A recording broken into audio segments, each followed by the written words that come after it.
Since you already know he's here, we have the one, the only Cullah. In the morning, Cullah. What's up, man? Happy early birthday. Yeah, thank you. So, The hours are counting down. the hours are counting down. I've been teased already. I've gotten the listening party. I've gotten to hear the new album, and I love it. It's great. And we actually have a couple tracks lined up, which are some of my favorites. Because I love your bangers.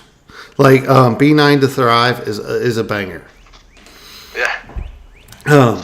But why don't you go ahead and introduce yourself for the new people who don't know you and don't know and just learning. Sure. My name's Cullah. I'm a musician and engineer here in Milwaukee, Wisconsin.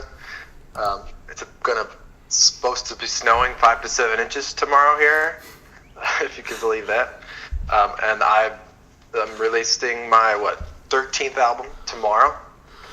I've been recording an album every year since 2006 and releasing it free on my birthday, Creative Commons. Yes. And also been releasing all the stems of each song too. And ooh, where have you been putting the stems at? Those are in my secret stash now. Okay. They were on my site free, basically accessible for everyone for the longest time. And then this last year, I've been trying to rework some of the model of balancing the Creative Commons with non-Creative Commons, ways to generate some income. Yes, and actually, that was actually one of the conversations I was wanting to have with you tonight, because I know we had talked earlier, and previously you always released under a beat by SA or NCSA, non-commercial share alike or just share alike. I started as non-commercial, and then got rid of that, and then it was just share alike. And now, actually, this year, I'm moving everything to just BY. All right, by license. All right, what made you decide to make that big change? I just feel like no one really followed the share alike, or if it was just confusing. And the idea that I had of doing it was a restriction that people would have to kind of ask me, and some people would definitely. And there's a lot of great filmmakers and other people that would reach out to me and ask and say, "Hey, can we remove that share alike restriction so I can, put this on my site of my choice and have more freedom over this?" And I just found like it simplifies everything if I just get rid of that share alike. It kind of takes down some of the barriers to use. And I know with the way copyright is and the takedowns on YouTube, you got to be careful, and it helps to have your bases covered. Definitely, yeah. And that's some of those bases I'm sure aren't covered for me. Yeah. Well, what have been your experiences releasing under Creative Commons? I know I asked you that previously, but any recent ones that you that come out and come to the forefront? I don't know. I think the most recent experiences I've been having with the Creative Commons is just my engagement here in my local community, and people being exposed to the ideas. I had always made the music, like I said, for 13 years, all under a Creative Commons license since it came out, since I heard of it at least, and I've been releasing it kind of on my own, just as an independent artist, and not really engaging in the music scene here in Milwaukee. But these past few years, I've started to engage, and some other musicians around have kind of taken note of what kind of success a model like that can bring them. And so I guess the experience I have with Creative Commons is really recently has just been people getting exposed to the idea of just the concept of Creative Commons, or the idea of a free culture, and stuff. And people are very intrigued by it, but they seem to be more intrigued of being like, well, how did you get all these Spotify followers? How did you get all these, how did that translate into sales and stuff? And it's like, well, I don't know. You release a bunch of music for free, and then remove all barriers, like you said, remove all barriers, and you almost have to embrace that mindset by doing it. And maybe I think that if everyone did it, I can only imagine the culture would change immediately. Yeah. Oh, it is, but it's a big hard. It's hard to get through some people's head, and they're so scared of, well, what happens if somebody uses it and I don't get the right credit, or they don't follow along? Well, they still used it, and as it sucks not getting paid, and it sucks not getting everything, but sometimes just having that little bit of, hey, ooh, somebody else heard this, and somebody else heard this, and I always find it's that chain of custody of more people getting to hear it is what's important. Absolutely. Yeah, that's the key of it all, and that's what I tried to explain to people, and people are very interested in the concepts, but still I don't think understand the practicality of it. No, it's kind of hard to. It's really hard to wrap your head around. And we mentioned it before, Kevin MacLeod. He's in the Milwaukee area, and that's one of the things he's somewhere up there. Yeah. But he that's his big thing. He just releases under a CC BY. The one thing I think he does different is just sheer amount of stuff he releases. Yeah. And the way that he has like you said, the sheer amount, but also they're tailored towards kind of like he'll write the pieces and label them and classify them already in ways where filmmakers and stuff can have easy access to, like finding moods and genres and stuff and searching through that, whereas my music is kind of has been more like song based, of more traditional like singer songwriter kind of compared to his instrumental stuff, but I've taken a lot of notes from him. The term I like to use to define him is he makes industrial music.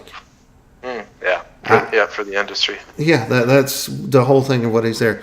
And I do want to go back to something you were saying about how you've kind of done this on your own and kind of your little own private bubble on the internet.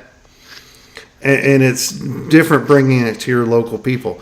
I know what I find odd for me is I've been doing this show for so long, but I've never got into my local music scene, which I need to, and I need to go out and start doing that kind of stuff. But for me, it was the Creative Commons and where I was living in Mississippi at the time, like getting on the internet and being able to reach out to people all over the world was my escape from this tiny little town. Yeah, no, I know exactly what you mean. And now I'm kind of in a bigger city, and it's like, oh, I need to go do this. Well, hopefully you have some like success stories to tell them about your stuff appearing cool places and like where it's helped you out. Yeah. No, I'd say and I don't know what's going to happen now with the Free Music Archive. Because it seems like they were kind of recovered from extinction, but now no one's heard from them in a little bit or something. So who knows what's going on? But I feel like a lot of the discovery was through that, or other, just me just kind of putting myself out there on different internet communities and for film, resources for filmmakers. Mm. But it's when there's a bunch of shows on YouTube and movies and filmmakers and stuff. I just worked with a filmmaker in Scotland on a kind of a indie horror flick that he was making, and invited me to come to Glasgow for the screening and stuff. That was nice, but I can't afford that for just the screening. But it was nice to be a part of it, and like I could, and it was a paid gig, for it. He paid very fairly for what it was, for music that was already Creative Commons. And that's part of why I am removing more of the restrictions. I'm removing the share like is because if people have budgets, they're going to use them. And if people, from my understanding, like the people that actually care about the music supervisors and stuff, like the industry still works outside of Creative Commons because there is such blinders on to Creative Commons. It's like I feel like people who reach out to me that from maybe a corporate structure, or maybe a larger supervision house or larger production house and stuff, they see Creative Commons and it's just like over their head. The thing is I don't think they care, and I still love the fact with Kevin MacLeod, the two discussions I had with him is he got his music used in the movie Hugo by what was it, Martin Scorsese or something like that. It was like a big... Oh, really? I didn't know that. Yeah, and it was actually, the soundtrack was nominated for Oscars and everything. And he's like, Wow. they came and they're like, no, we want to license your music. And they sat there and made him have to do it. And he said the other industry that is such a stickler on it is the porno industry. Oh yeah, that's a huge market, man. Mm-hmm. And I've had YouTubers, just people commenting on my YouTube videos, being like, "Hey, I'm sorry, like I'm kind of embarrassed to admit, but I first heard your song on a porno." I was like, "What?" Well, like they must be making their rounds, I'm sure. But however, people find the music, it's good. But those are the most viewed videos on Vimeo. Let's just say that of all with my music in it. Wait, and I'm just gonna have to ask for a link for science. Yeah, I think if you go on Vimeo and you just search Cullah and then remove the mature filter, you can find some. There's videos with nudity in it. All right, chat room. I'm leaving you that responsibility so you don't have to hear my typing. Yeah, and actually, Sir Ben Rose in the chat room said, I first discovered Cullah on FMA when he released Colossus. I brought it to the 00, and Ryan was like, oh, yeah, I love that guy. Oh, awesome. Yeah, see, the Free Music Archive. I really hope that that's not gone.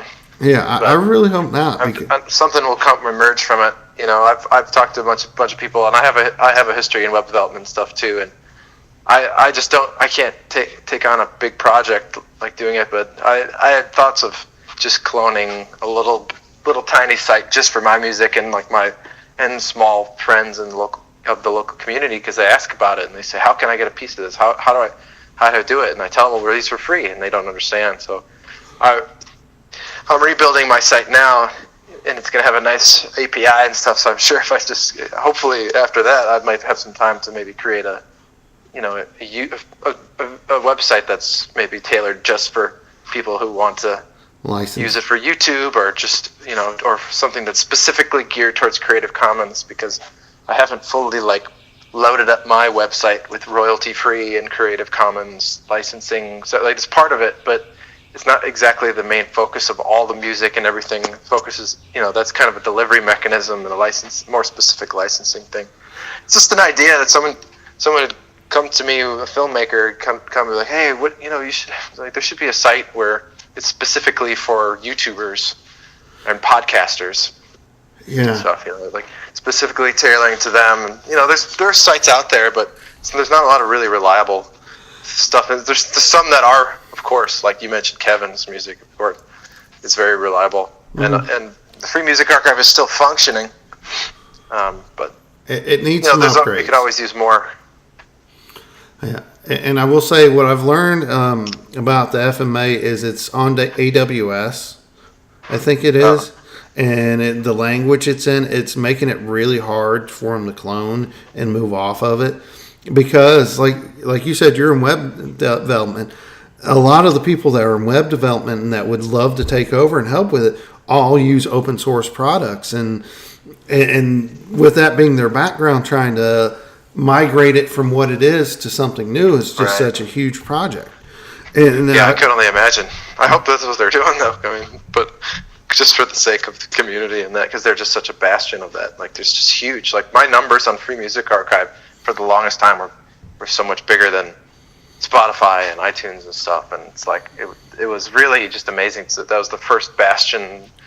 There's a hub where I could see that and just be like, it's a community of like-minded people, people that want their music to be heard for free and believe in that.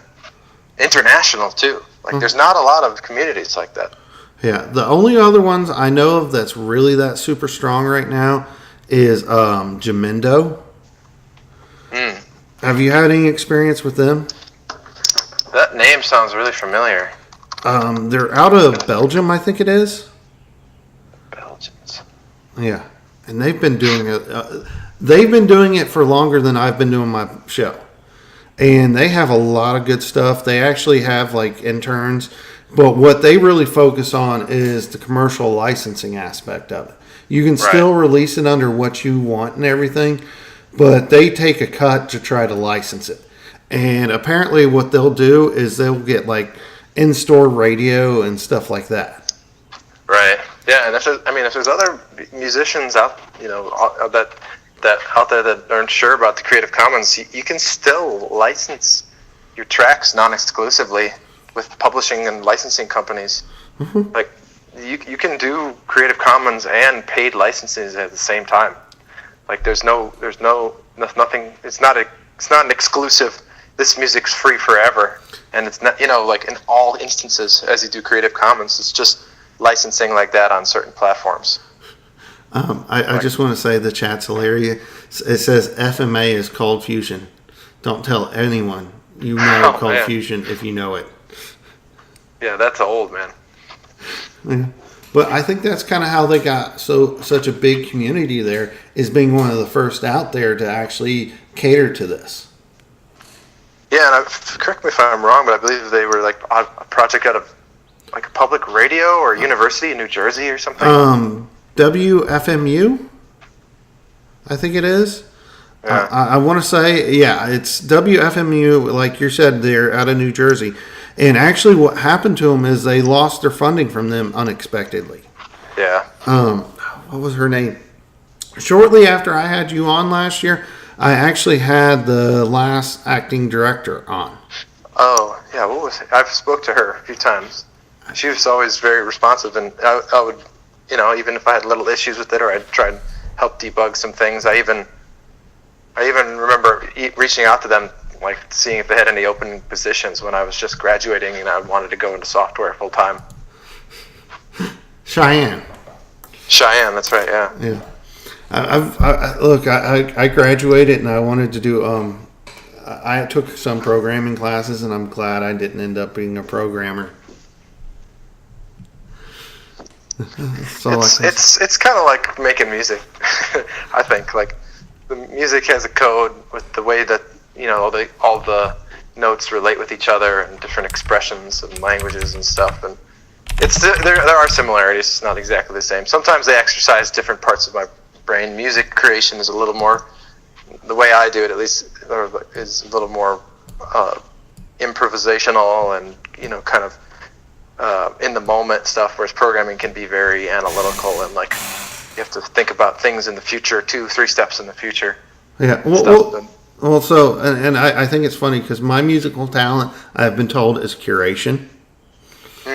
So, yeah. And when it comes to my IT career, I'm actually a compliance guy. So it kind of makes sense. But you said your mode is kind of improvisational and stuff like that. So what gets you in the mood to write? How do you write and stuff like that? Usually it's reactive, and that's why I guess more the improv comes with that. I start with a sound or a drum kick or beat or something. I usually start with one sound or a pattern on the guitar or just a simple melody on the keyboard, or sometimes just a simple note or like a simple instrument of a keyboard or of a digital synthesizer. And I kind of just react to whatever the noise is, and I just go with that. And sometimes I'll draw from. I try to just draw from my subconscious and kind of just whatever comes out. I try not to think too much about it, just kind of reacting to it and just building blocks to be able to work with. And I've been able to streamline the process a lot, where it's like I can hammer out a song in a day if it's feeling good and everything's flowing correctly. Like I can have multiple different parts written in 1 or 2 days, and then when I have all those parts written, then I spend more time to polish melodies up or record instruments or vocals and stuff over it, and then arrange it after, and then do the final mixing and stuff. So there's a whole methodology to it in a sense, but a lot of the methodology is kind of clouded in my own mind because I try not to think too much about it. It's just kind of when you're in the zone. Like other musician and creator might understand that concept is just kind of almost in a trance. Just kind of, it doesn't feel sometimes like you're the one saying the things, or you're the one who is composing it. It's just kind of coming through you. Well, but I'm sure it is, but it's just, that's the sensation. No, I get what you're saying on that. That definitely makes sense. It's kind of like the whole thing. I know whenever I'm working on something, if you come and interrupt me, I'm never getting my flow back. Oh my God, yeah, that they can be killer. That's why I like to do everything in silence when no one's home, because there's no obstructions and there's no surprises. Yeah. You know. Oh, that makes sense. And I wanted to ask, because you're saying you were editing and stuff. What kind of software are you using to make your stuff? I've been using exclusively FL Studio for my entire career of making music. Now, formerly known as Fruity Loops. Okay. I think I was on Fruity Loops 6 when it first came out, and then now I'm on FL 20. It jumped from 12 to 20. I don't know why. But I always had the basic thing and could barely, just tried to get. And then there's some really great dude who came through Wisconsin. His name is Alex, and he's in this company called Diversal. It's this business he started where he's making this documentary where he would go to he would find a musician in every state, and he drove to and traveled to all 50 states and kind of interviewed a musician from that state.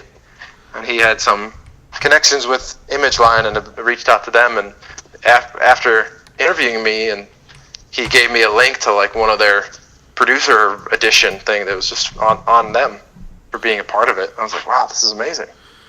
Nice. That's actually kind of a cool idea to actually do that. And I love how the internet makes stuff like that possible. Yeah, he reached out to me, I think on Twitter, like how we've been talking. It's it really has been, I'm so grateful that I grew up in the internet, because I can leverage it, and I think that's what a lot of people here in this local scene seem to be interested when they have conversations with me. They are always asking about my internet presence, quote unquote. And I think it's just kind of being in it and since an early age, and other like you were mentioning, kind of your senses of community growing up. Because I grew up in the suburbs, and my mother was a musician, and she was one of 17 children, and they all were musicians, classically trained at an early age, all of them, and they're in a family band. But I never had a sense of community with them. A lot of them are crazy. they're legitimately crazy people that just really aren't the nicest people. There's a lot of stuff that I had no control over.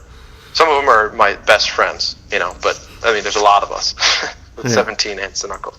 Yeah, I can believe that. Well, this music community is so close to me, but I didn't really have access to it, or didn't really want to have access. So the internet, and specifically some websites growing up that I would kind of frequent and be able to bounce my ideas off and hear other people give me critiques. Those are my first moments of creative expression, where it totally allowed me to be completely free on the internet to do whatever I want and not feel any pressure, All right, so I'm going to ask, what sites were they? What were your favorites growing up? There was a site called Carbon Logic, and it was a kind of a really interesting idea. There's this publishing company based in London, and they created a site to have people upload their music, and it was essentially, they were curators too, and so they just built a social network. This is, I don't know when this would be, 2004 to 2008 or somewhere around there. Mm-hmm. It was their heyday, and I had uploaded a bunch of music, and they had heard some of it, and then they reached out to me to license things to get royalties and stuff. So that was their whole idea, was they were kind of facilitating this community of musicians, but also at the same time they were helping build their business with it, which I thought was a really smart idea. And I didn't even know that that's what they were doing until they reached out to me. It's like, hey, we want you to be on this, this curated CD that's going to be, all these songs that are going to be be our first roster of licenses for this year. So that was one site that I'm super grateful and super glad that I found, because they were so positive, so much positive reinforcement with that. And if I didn't find that site, I might not have been so hungry for more, like making more and creating more connections with the music. So that was an awesome one. I also went on internetdj.com. It's a totally different site now, but that was also, in 2009 I had released E = MC Cullah, and they had featured my song "The Skies Don't Lie," but I does on the front page, and the editor of the whole website just really fell in love with the storytelling of the song, and gave me the accolade and like that encouragement to be on the front page, and it's just like totally mind blowing to me. Yeah. But if I didn't have those barriers broken down, if I hadn't gone and taken the risk to just put it out there, but there wasn't even that much risk. That's the thing. Mm-hmm. There isn't even that much risk. So it was just the chance that something could. I didn't even intend for anything to happen, other than maybe just a couple people giving me some decent critical feedback. Mm-hmm. That was my only intention. Yeah, well, and and I still love the quote by Cory Doctorow. My problem is not piracy; it's obscurity. And like you said, taking that chance to put it on that website got you enough people interested that kind of lit this fire under you that's kind of grown and gone forward, that is such a big part of your life now. So you said it's 13 years. Yeah. And so the newest one comes out tomorrow, and we're going to play one of the tracks. So nice. Turn Tail and Run. Ah. So like talking about the music and how it's cool how all that background experience brought you to today and how you've done it. And I remember last time we talked, you talked about how as you've aged, your songwriting has changed and stuff like that. And like, how would like this song Turn Tail and Run, how do you think it represents you more now than like some of your older stuff? There's definitely more precision in it, I think. Like, and there's more. Even though that's the longest song on the record as a whole is so much more concise. This year is like, I feel like I was really trying to do a little showcase of some of the abilities I can do. But this song actually is kind of a throwback-ish. Like, there's new arrangement stuff that I'm doing on there. But a lot of that songwriting for this song is actually just me leaning on all the tried and tested kind of hip hop mentality, sentimentalities of and kind of structures that I've done in the past, but throwing some new. There's the vocals are much different. There's no chorus in this song.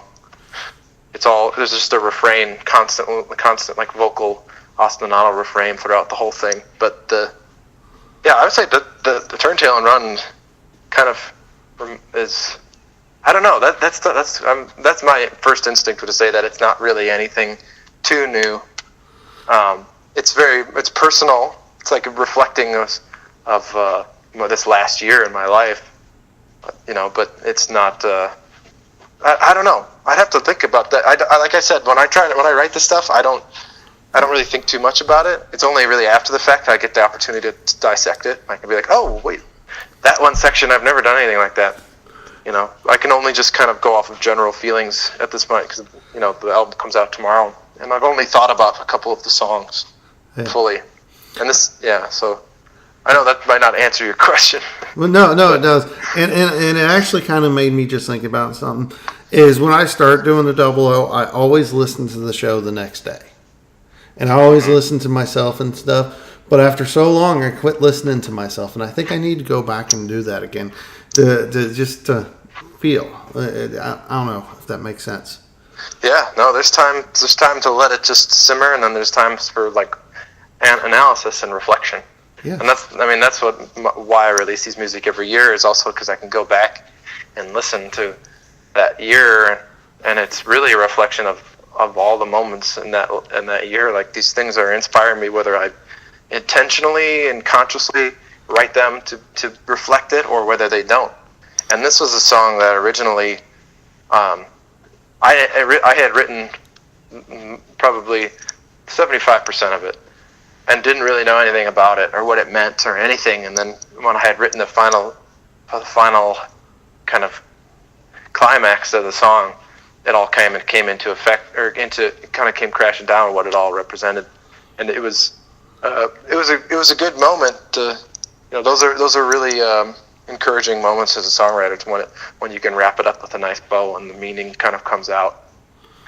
Like that I think that's those are good signs of the song is at least close in a spot where I can finally abandon it.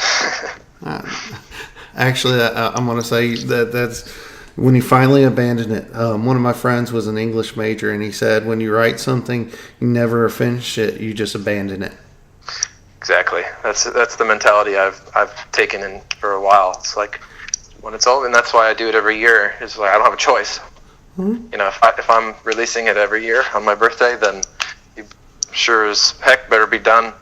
By the time it comes around. And this year was even more so because I had vinyl and cassettes and CDs and whole tour to plan and all this stuff. So I was done with this album. I don't even know, in January, February, pretty much. I think it was March 1st maybe. Wow. But so this is I've been kind of sitting just working and it's getting me a little. It's the whole cycle is shifting. It's always been shifting, but I'm trying to find how to manage the cycle a little better. Well, and I think I did this year, and I hope to improve it again next year.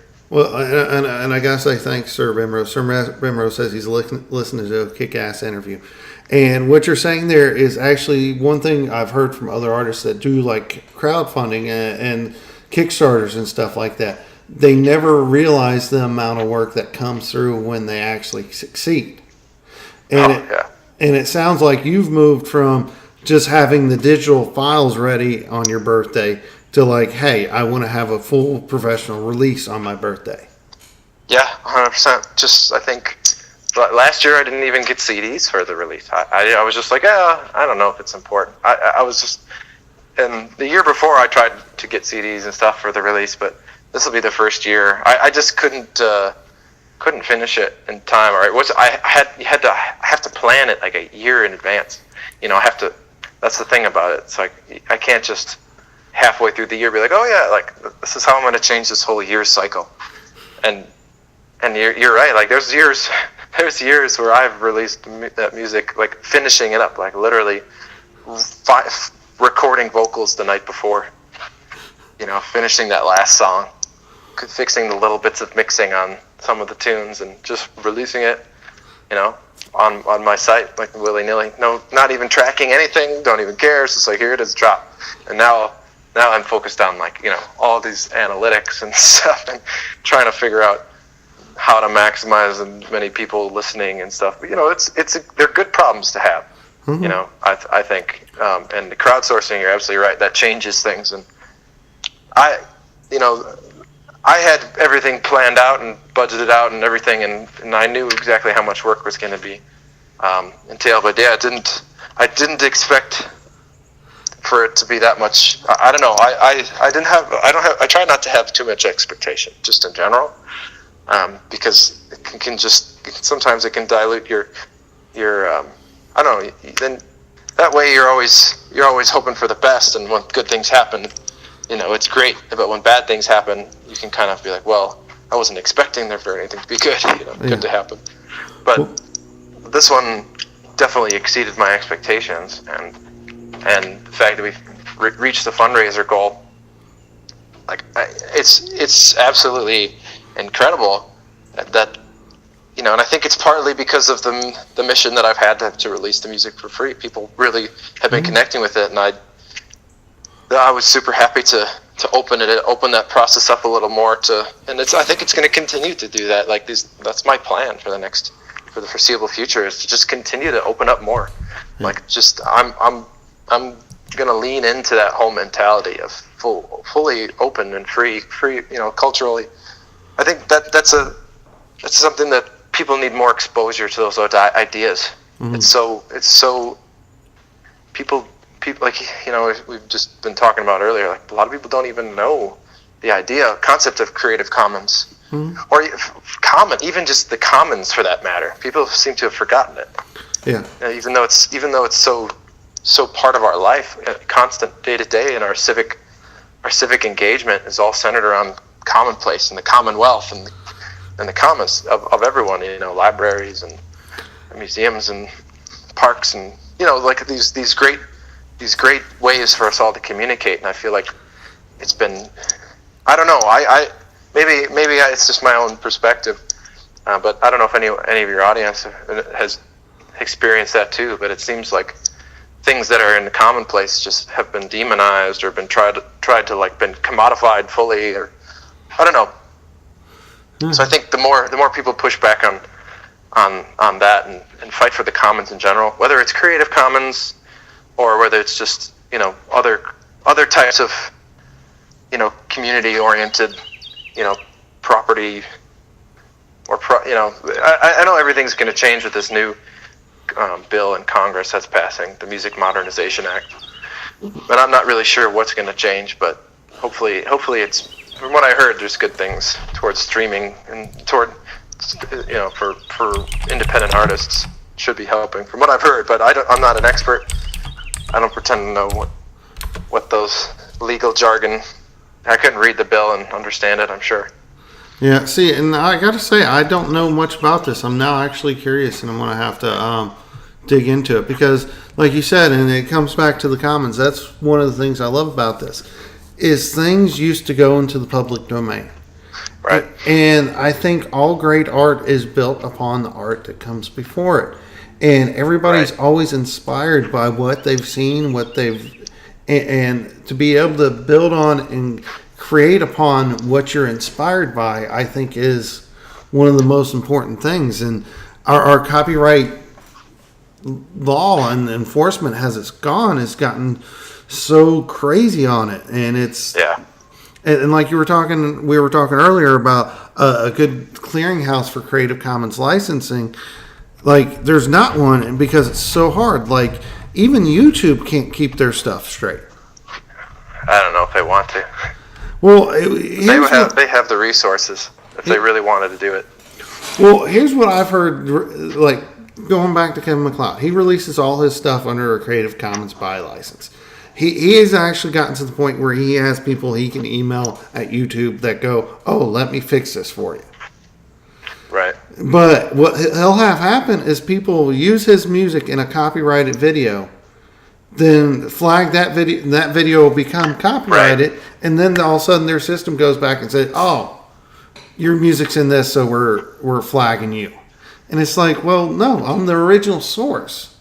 You just flagged the source, and it doesn't. Anyways, that's an issue all across YouTube. I've heard terrible stories of that too, of like huge songs or videos that go viral and people missing out on all their what's owed to them based on the platform. Yeah. YouTube is, I feel like it's slowly, the veil has been opening, and they've been trying, I think, like they've been, from the YouTubers that I follow, but there seems to be a lot more. The problem with these big companies, in my view, is they're just getting bigger and bigger, and there's not a lot of alternatives to them. Yeah. So I think we're starting to see some antitrust behaviors, and I think we're starting to see some more oligopic and monopoly type behavior from these companies, and I think it's just a natural thing that happens in the kind of marketplace that we have going on here. But if there's no checks on these things, then there's no oversight, there's no transparency. We're talking about one of the only, like, I had a conversation with someone about, like, I grew up in the DIY age of the internet. There was no YouTube, there's no giant platforms that took up third of the internet traffic, like there were all these scattered little communities. It was more tribal, these there were some big ones for sure.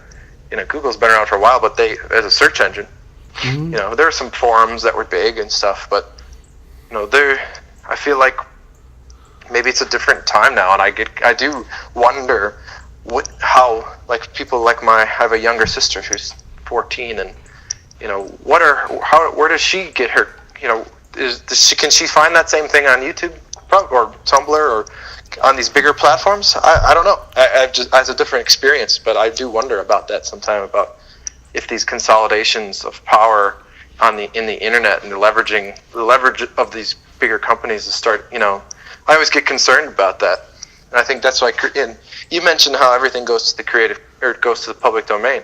Back in the day, there wasn't even any intellectual property law for music. Yeah. Like there was no, as soon as you could record something, that's everything changed, but yeah, before, there's just things, who wrote that song? Well, no one really knows. It's just traditional. Well, traditional, who knows? Like that could mean one person wrote it. That could mean that it took, it was a progression of a song that for over 50 years, but no one owns it. No one owns those music. No one, it's crazy to think about a world like that where everyone's writing music, but no one owns it. It's because we're so deep in it. And I think Creative Commons, it doesn't go that, it's not, it's not bringing it back to intellectual property law thing, but it's kind of just, it's a different lens in which to be able to shine the light through. It's like, like Kevin or myself or anyone else who releases Creative Commons, you can also play the game of capital and stuff, and you can play them in the marketplaces that we have in the industry that we have now. But you can also shine some light through the Creative Commons thing, and to me, that's brought me more tangible and sincere kind of connection with people through those lenses.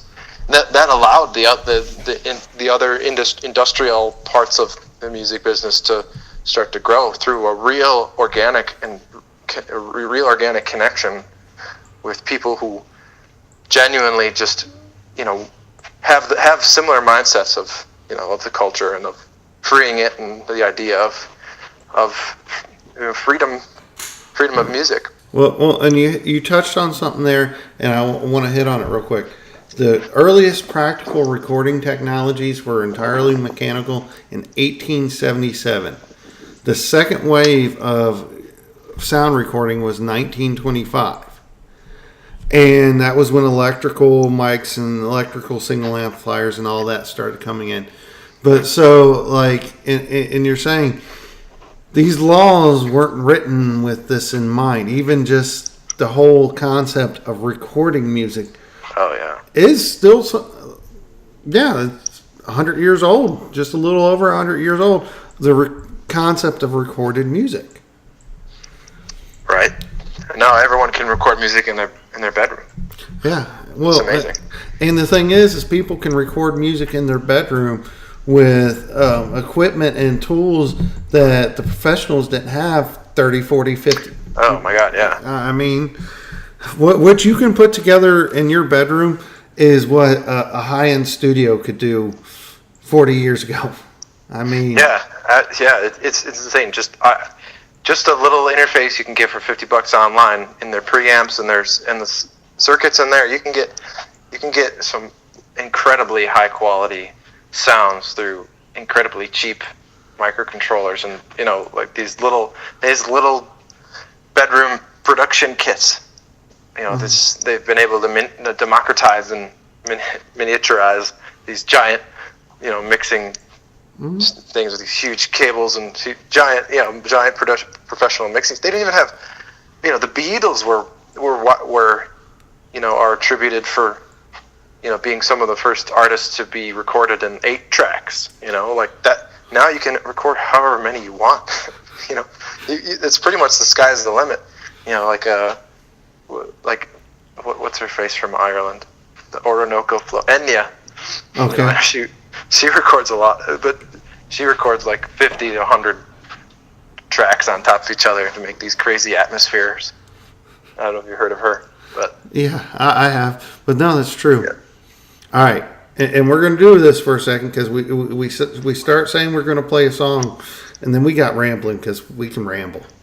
Yeah, no, I'm known. Well, we're going to play Turntail and Run, then we're going to come back and ramble some more. Wander and ramble, that's what I like. Wander and ramble. The chat says I'm a world-class rambler. Ramble.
summertime. Me who makes my lovers cry. Me who looks right in their eye, asking why. Is it still winter inside? Summertime loving.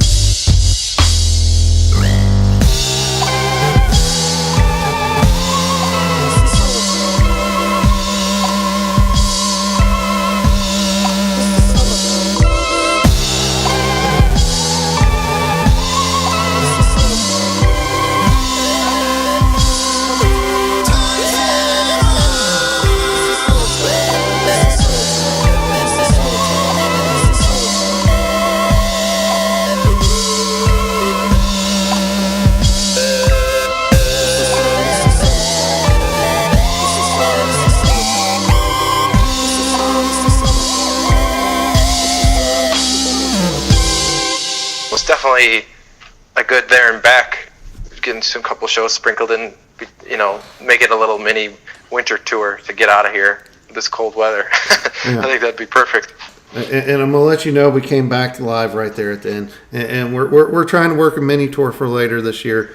But all I gotta say, that's one of my favorite things about living in the South. You're talking about having what you said, 3 to 5 inches of snow tomorrow. It's 5 to 7, man. 5 to 7. We'll see. It's my birthday, present. This isn't the first year I've had snow on my birthday, believe it or not. April 27th. It's crazy because it's 65 degrees right now. So, it's just the climate that I live in. There's always happens. There's always the changes of seasons. There's always incredible amounts of variance in the fluctuations. So but it's before it was snow and rain a couple weeks ago for a few days, or maybe it was every other day, and now it's just, this will probably be the last one. But it's not good for all our plants and animals and stuff here. They get very confused and it hurt them, and it can screw with the crops and stuff. So but luckily it's kind of early. This is already a really late spring. Yeah. So who knows? I'm going to tell you this much, and I'm doing this to make you jealous. I just want to let you know I'm supposed to have a high of 80 tomorrow. I plan on dropping the top on the Miata and driving around and enjoying the sun. Well, enjoy it, man. We had a nice day today. Yeah. Well, that's one of the beauties of living in the South. This is why I never want to move to the North again. My oldest brother lives in Indianapolis. He's like, oh, you need to come up to Indianapolis. You can get a job up here. I'm like, yeah, but you have winter. He's like, it's not that bad. I'm like, no, you have winter. It's not that bad. You have winter. Yeah. It doesn't matter. But I will say there was actually one year, a couple years ago, and this is living in Mississippi, and my birthday's on February 25th, and we actually had a blizzard come through and iced over the roads and everything. And so I had all these plans to meet up with my family and friends for my birthday, and all got canceled because nobody could drive. And I sat there and played video games for 14 hours straight, and it was magnificent. Yeah, what else can you do? It was magnificent. I loved every minute of it. It was just okay. Yeah. See, when there's a blizzard here, everyone's like, how come you didn't show up? Everyone expects you to still go out and drive and do everything. But tomorrow, no one will. I guarantee it. No one's gonna. But it's my birthday, and I was gonna go out with my family, so I'm gonna have them pick me up. And my dad got a new 4-wheel drive car, so we're all good. But it's I don't know. The summer is so small, short here, and when it's here, and everyone is outside, and everyone is alive and just crazy. Everyone in Milwaukee here just goes nuts in the summer, and it's the most fun ever. The summers here are just absolutely invigorating, and everyone's awake because we know it's only gonna last a little bit, and so the winters get everyone in a weird headspace. Everyone gets, but I think there's silver lining in it. It builds some discipline. It builds, changes the temperament. It puts things in perspective. I know it's probably similar to the heat down there. I don't know how. You said it's getting to 80, but once you start getting to 90 and 100, that's that's starting to get dangerous. And Oh, I cannot handle that stuff. oh yeah. But I'm sure I could if I lived there, for a year or two. There's one of my favorite jokes. It's a college football joke, but it's also a joke about summer in Mississippi. And basically, this old farmer, he didn't live a good life, and he went to hell when he died. He did some bad things. Devil comes, checks with him, and that farmer's just sitting over there smiling ear to ear. The devil's like, "This is hell. You're supposed to be burning up." He's like, "Born and raised in Mississippi. It's just early summer here." Devil cranks it up a little bit more. The old farmer's like, just midsummer Mississippi. This is beautiful. This is my kind of weather. So the devil comes back, cranks it up to 110, 100% humidity. That farmer's just happy as can be late summer. So the devil goes, "You know what? I'm going to get him. I'm going to show him." And he cranks it down to freezing. He goes down to 0. Hell has completely frozen over. And he's like, "I'm going to see what that farmer is doing." He comes in, looks at that farmer, and he's just jumping for joy. He's like, "What is it now?" He's like, "Hell froze over. That means Mississippi State won the SEC football." That's a good one. So, but that's true. Like here in Mississippi, it literally can go from 20 degrees and snowing to 90 degrees the next day. Yeah, that's great. That's wild. I hear from a lot of country folk when I go out into the country, and so because I grew up in the suburbs and I live here in the city, and I try to leave as much as I can to just become one, just to de-stress and to not. I don't know. It all the research shows that it's really good for you too, and I feel so much better when I go for a hike and I come back. But all the people out there, they're always talking about climate change and stuff, and they're like, everyone's gonna be not asking why we're up here in the winter when all the water's gone and we got these great lakes. We got land. You got land with some good well water. Got land with we got tons of lakes around here. Yeah, but that's what they say. But doomsday preppers.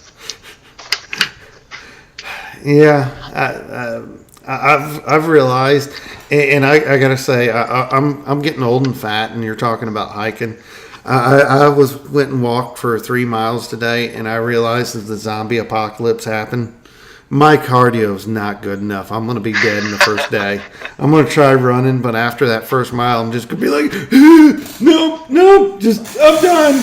I think about that, from time to time. I think everyone does. It's kind of part of the culture or zeitgeist. It's zombie apocalypse type ideas for a while, and I think most of us are so cushy in civilization here that we don't have our basic survival skills that humans have relied on for so long. If we would want to survive in something like that, we'd have to maybe run down to South America or somewhere, or go and hunter-gatherers and stuff, and try and, because they're the ones that probably would know how to survive through it, or if an asteroid hit or something, Well, luckily, my brother here in Mississippi loves to hunt. He's well armed and has a good stockpile of weapons. So my zombie apocalypse plan is to get to my brother. That's good that you got someone like that. Yeah, I never know. He knows how to field strip a deer. He knows how to start the fires, all that stuff. I'll just be. Is that compliant? Is that OSHA safe? Yeah, and I don't know with all these digital hard drives and stuff too. Like, what becomes of all that? It's just gonna be dust in 50, 100 years. Yeah. They talk about the Library of Alexandria burning. Yeah. Just wait when our internet burns to the ground. Yeah, well, that's the thing is I don't know how many people are taking those that seriously, or if it should be taken seriously, or maybe there's just not things in place. But I don't know. I think about that sometimes too. It's like, well, there's only so many books in print. Well, just imagine if something happened that caused a week outage of the internet globally. Right. How freaked out would everybody be? How much panic would that cause? Paying your bills? Everything would break down. Even just a week. I mean, and that's why I always thought if there was a real threat to the internet, that the Americans would not, especially if something like that happened, All it would take is one day of chaos for things to change. I feel like in an ideal situation. Yeah. They take away people's freedoms, internet freedoms. I always thought about it, but maybe it's because I feel so strongly about it. Yeah. But it's like, they take away that stuff, like really. And that, I don't think it's never as overt like that, right? That's when people get lazy. People with all the positions in power, who own Congress and stuff, decide certain things when they get cocky and stuff. That's when French Revolution happens. Yeah. Well, the problem is too many people are fat and happy, and I think it's hilarious that there's a song, "Lazy Boy," underwear goes on inside the pants. And one of the lines in it is like, "Oh, we have an obesity epidemic in this country. People are literally eating themselves to death." I raised my hand on that, but I'm changed. I'm working on my diet. And that's the thing is it's not. That's the thing about obesity is that it's a lot of it is malnutrition. So it's just because you have food, it's not the right type of food. It's like. So the obesity I think comes from like there's plenty of dudes that I know that eat like a horse, but they eat good stuff and they exercise and stuff. It's not so it's kind of it's lifestyle and diet, but I think the diet has a lot more to do with it than people think. See, that was my problem. I was eating crap and not exercising, and like all right. I haven't actually discussed. I've now got high blood pressure, and so I'm actually having to go on medicine and change my diet and everything. So I've started getting broccoli, less salt or whatever they say. Yeah. So I've started putting broccoli in my fridge, and I've realized you can eat a ton of broccoli and there's no calories. So I could just be like nom nom nom nom. Oh yeah. And eat for like 30-40 minutes on that, and just still only have like 2 calories. And that's the thing I think is like people condition themselves. They condition themselves to eat these larger meals. Like I've been cooking for myself. One of the things that I've been grateful to be able to do is becoming a musician full time and working from my home studio every day. Was that I cook for myself, and that's part of what's kept me really going this last year and kept me on top of all these things, all these insane to-do lists that I have to do to achieve all these goals that I'm trying to keep pushing myself forward, and I wouldn't be able to do that if I didn't cook for myself, because whenever I go out and eat somewhere I can feel it immediately. A lot of places are good quality and I get good stuff and I can feel okay, but you never know what's in the food. Yeah. And when I started cooking myself and last summer, and I also started hunting as well, so I have a bunch of venison. Okay. And I eat the venison, and I just feel it. I just feel so much energy when I'm eating that versus when I eat the meat from like beef from the store or something. But then I had a friend who was running a urban farm here in Milwaukee, and I just would pay him $20 a big bag, and I just give him $20 for a bag of all this produce that was just in just whatever was being harvested. So he would just bring this fat bag of just random fresh veggies that he had planted with his own hands. He was just like a block away, and he would bring that food. And when I ate those two things for like a month, I would eat that. I had so much energy. I was getting great sleep. So it was incredible how much different things were.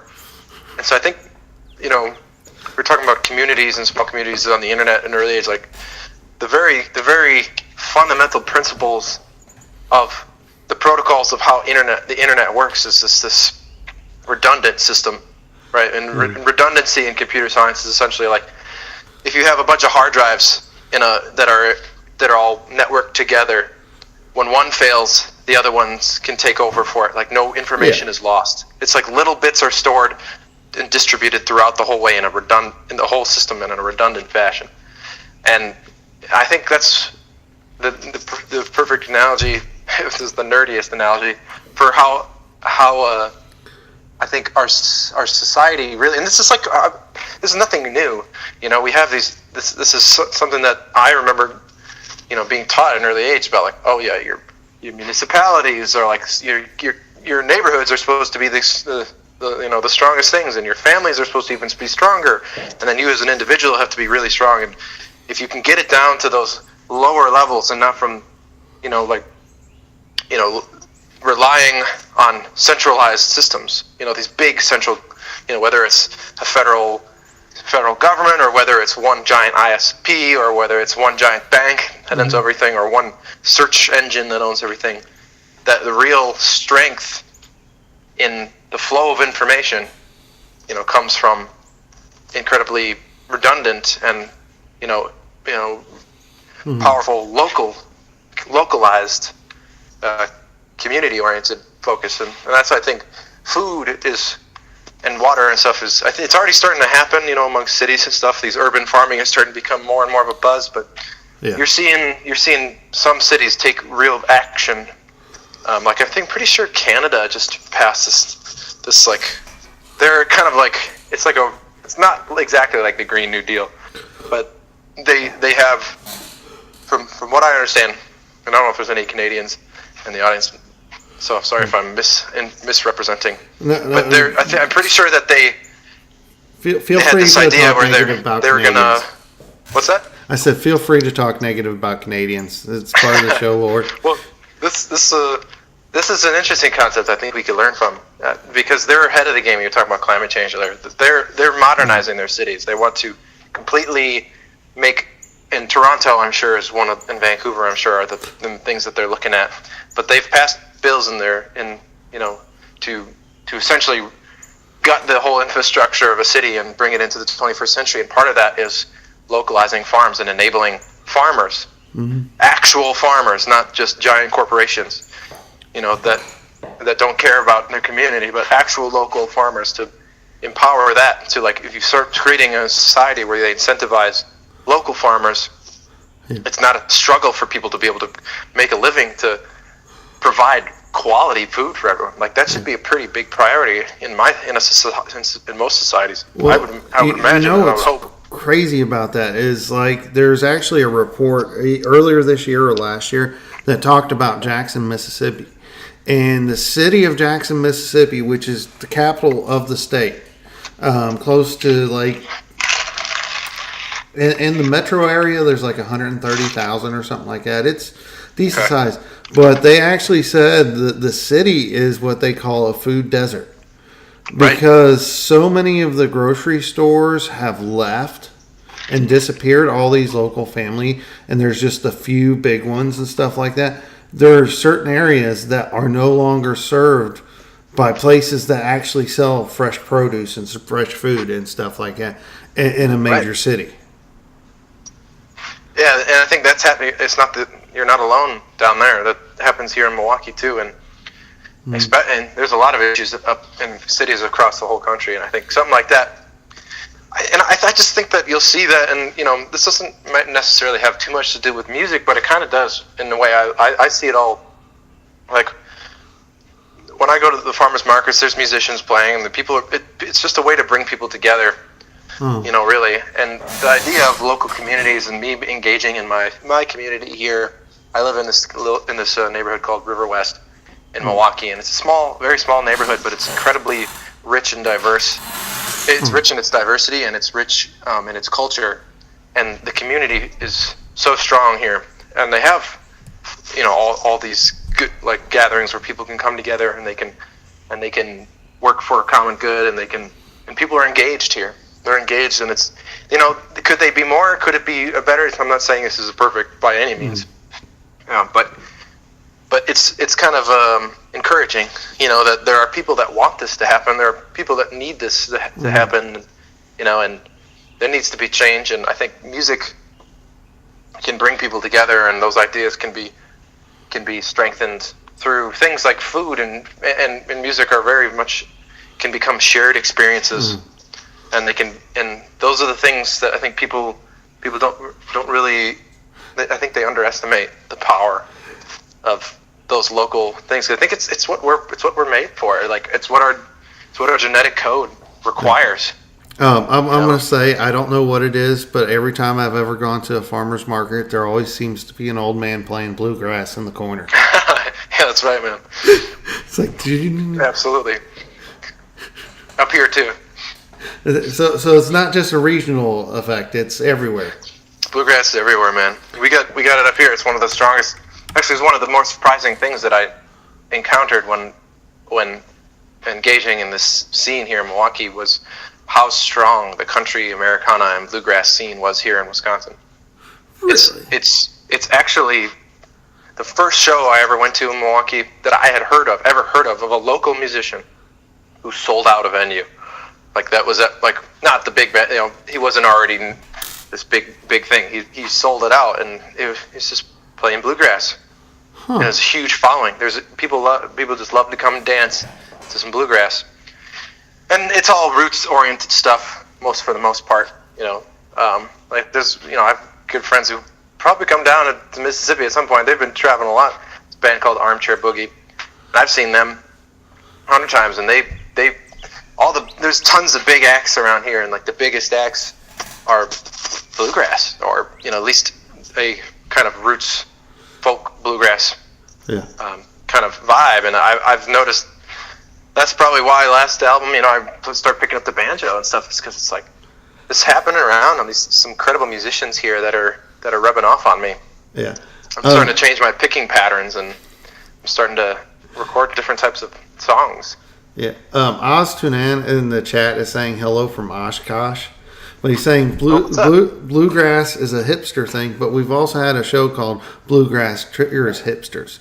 But no, The thing I was just playing in Oshkosh just recently at Peebs on Main, and I ate at Ruby's.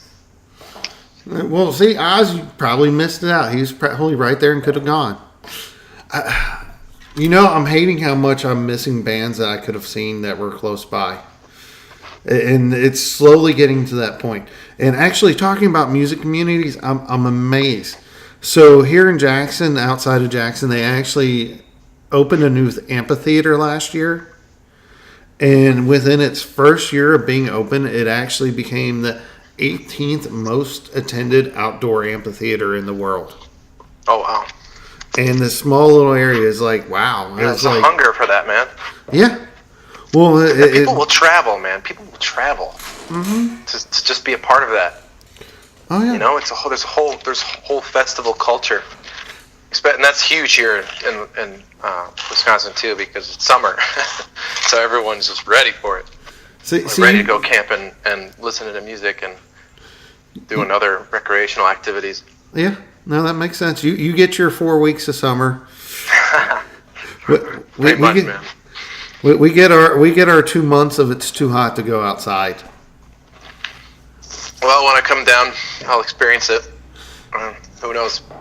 I might be going down there more often. I know a lot of people who are starting to do that more and more often, to spend the winters elsewhere. Oh, it's the snowbird. Sometimes it's nice to to just be miserable and to like be totally frozen. Nope. There's something that's kind of humbling about that. Yeah. Well, no, I'm going to talk about snowbirds. I used to live in South Florida, down in Fort Myers, Florida, which is 4 hours south of Orlando, 2 hours south of Tampa, and basically the same level as Fort Lauderdale.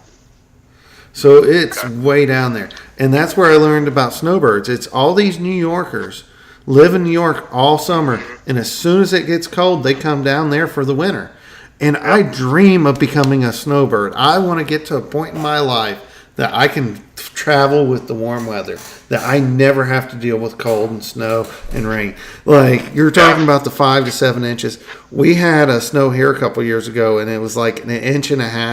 And I was calling my boss. I'm like, boss, there's 1.5 inches of snow on the ground. I'm staying home. He's like, I'm here. I'm like, yeah, but there's snow on the ground. So, no, I've heard that. And people here chuckle about stories like that because news will float around and people just kind of laugh at Texan cities or Mississippi or people in the South. Oh, yeah. Where it's like a one inch of snow and all of a sudden there's accidents all across the highways and everyone's freaking out and but people are just used to it here.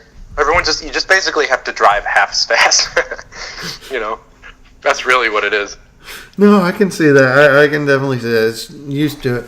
There used to be a guy I worked with, Gene Lundquist. He was a Green Bay, Wisconsin fan, so he was from up there.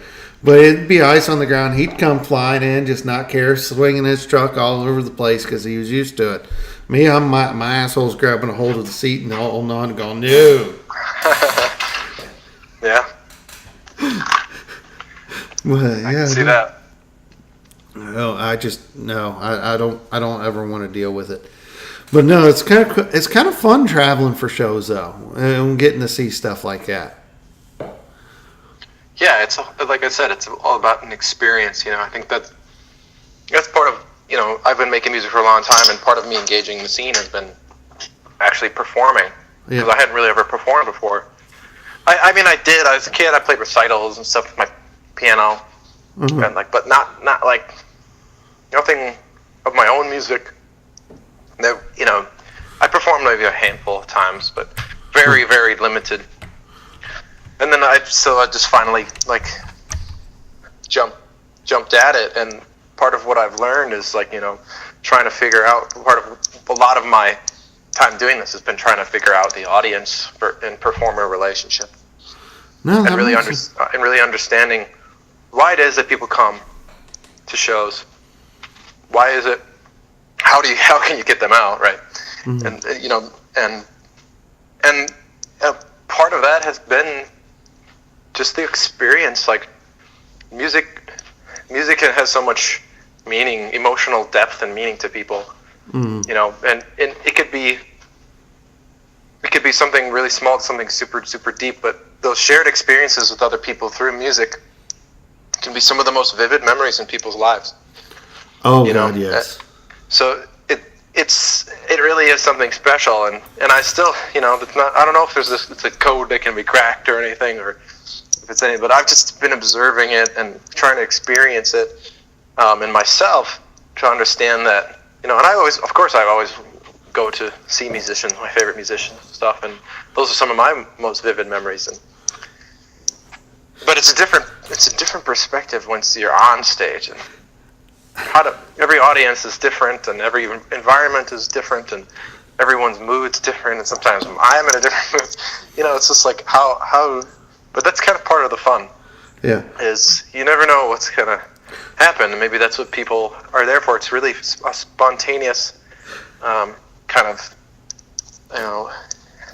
some spontaneous moments of ecstasy, and you're really in the moment. Yeah. With a lot of the stuff, so. Oh, I can imagine performing like that and getting into it once you get that feedback between the crowd and stuff.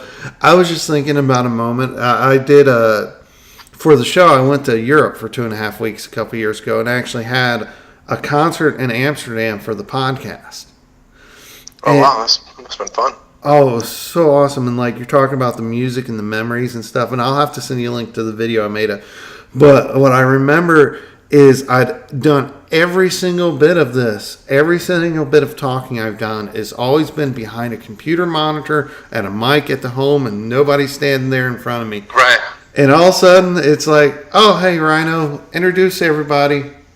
And I looked, and there's people, and I'm like, I'm not used to having people on the other side here. Yeah, right. And just that sheer moment of terror of actually having people there for the first time was like, oh crap, what's happening here? What's happening? There's people. Oh no, there's people.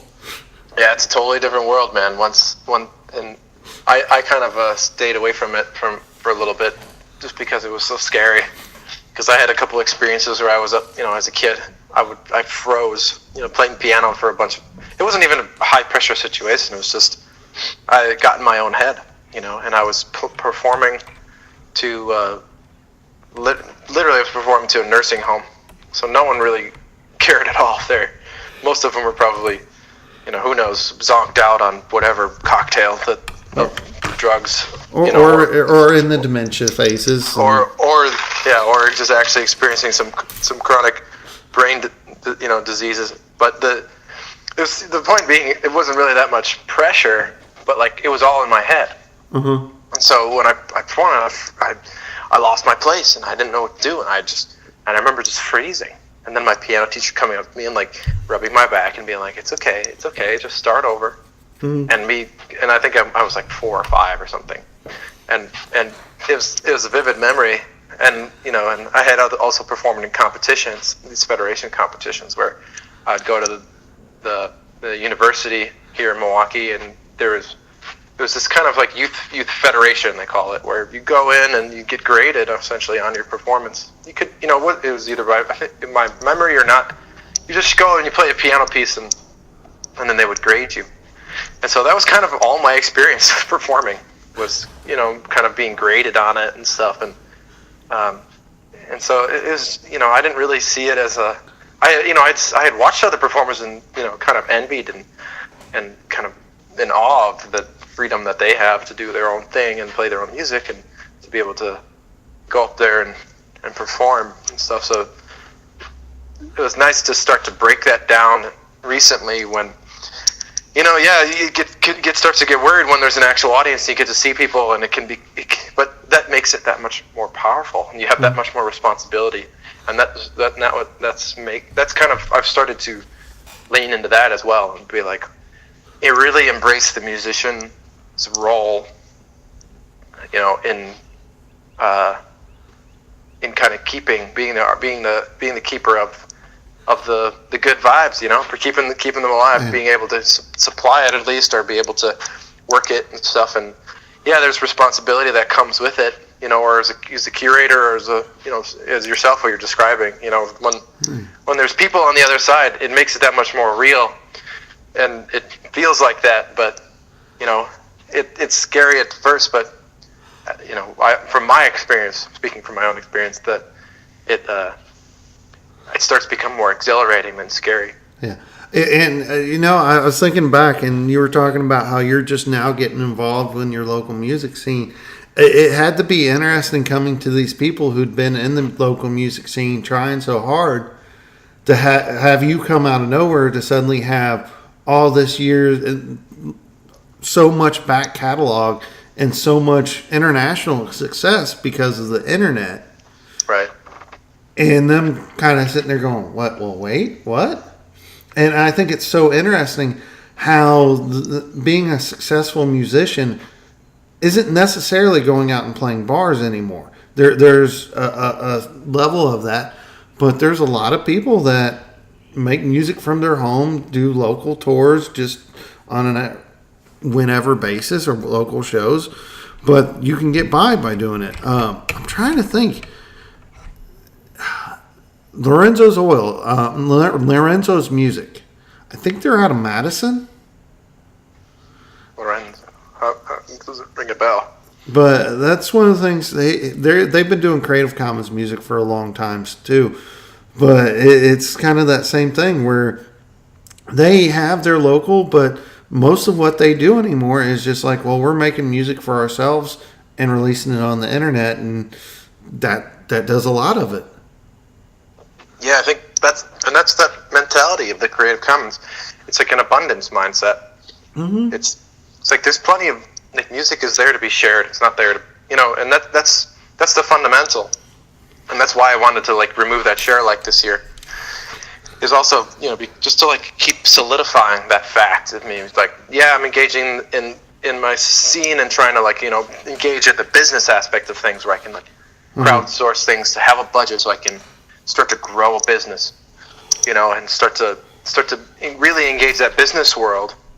But I can't help, and that's kind of what's this album Spectacullah is. At least it opens up with that kind of this weird dichotomy between business and advertising and honest music. It's like, and I get concerned, it's like, okay, I'm going down this path of business and stuff, and it's like, remember what got you here, remember what even brought you to this path, is all that embracing that Creative Commons has been, that's what partly what I mentioned earlier, like just kind of open up myself more and start to engage and start to open up things in ways that, open myself up even more as an artist and as a creator, in other ways, trying to do more things on, more interactive things, more, whether it's touring or whether it's, doing more things online, you know, and you mentioned it must have been crazy for some of these people, and it's really interesting because I'll talk to people, because it didn't happen overnight. It took probably 2 years. These last 2 years, I feel like I'm just starting to get some recognition in the local scene, and some people know. It's not a very big city. It's not that big of a scene. There's small cliques and stuff, but the radio stations around here have been helpful, and just word of mouth and just actually performing here has helped. But that happens to me so often these last couple of years, where I can tell before and after someone's actually looked me up, or like on Spotify, or looked me up on my site, or heard any of my music and stuff. It's like night and day. And once they see that, it's like, oh, what? This is such an unassuming person, you know, who didn't even know this is happening in Milwaukee. And it's because it's just, I've embraced the global nature of the internet. And the majority of and the listeners are now in Chicago. Most of them are in Chicago, according to Spotify. But then after that, it's kind of a crapshoot. Mm-hmm. Well, LA, or, you know, like it's really interesting. I find that stuff really fascinating. I hope to be able to go on. You know, that's the goal too. This next year, I just made this nice video with this local promoter and video group called Here Presents. Yeah, I actually just saw that a little bit before I start doing the show, so I didn't get to watch the whole thing yet. I actually put a like, and I'm going to drop a link in the chat. Cullah and the Comrades. Yeah, we've been working on trying to get that out, because that is a high production value of a good performance by the Comrades and me. This has been kind of this backing band that I've been able to curate myself with help of my college friend Pat, who's a musician, and his father went to school for music and stuff, and so he has a keen sense for harmony and for arrangement, and specifically for live performances. And he's just one of those human jukeboxes where you tell him a song and he already knows it, you know, or if he doesn't know it, he'll work it out real quick, and all of a sudden he remembers all the lyrics somehow. Just where I can barely remember my own, and sometimes I turn to him when I forget my words, and he sings it.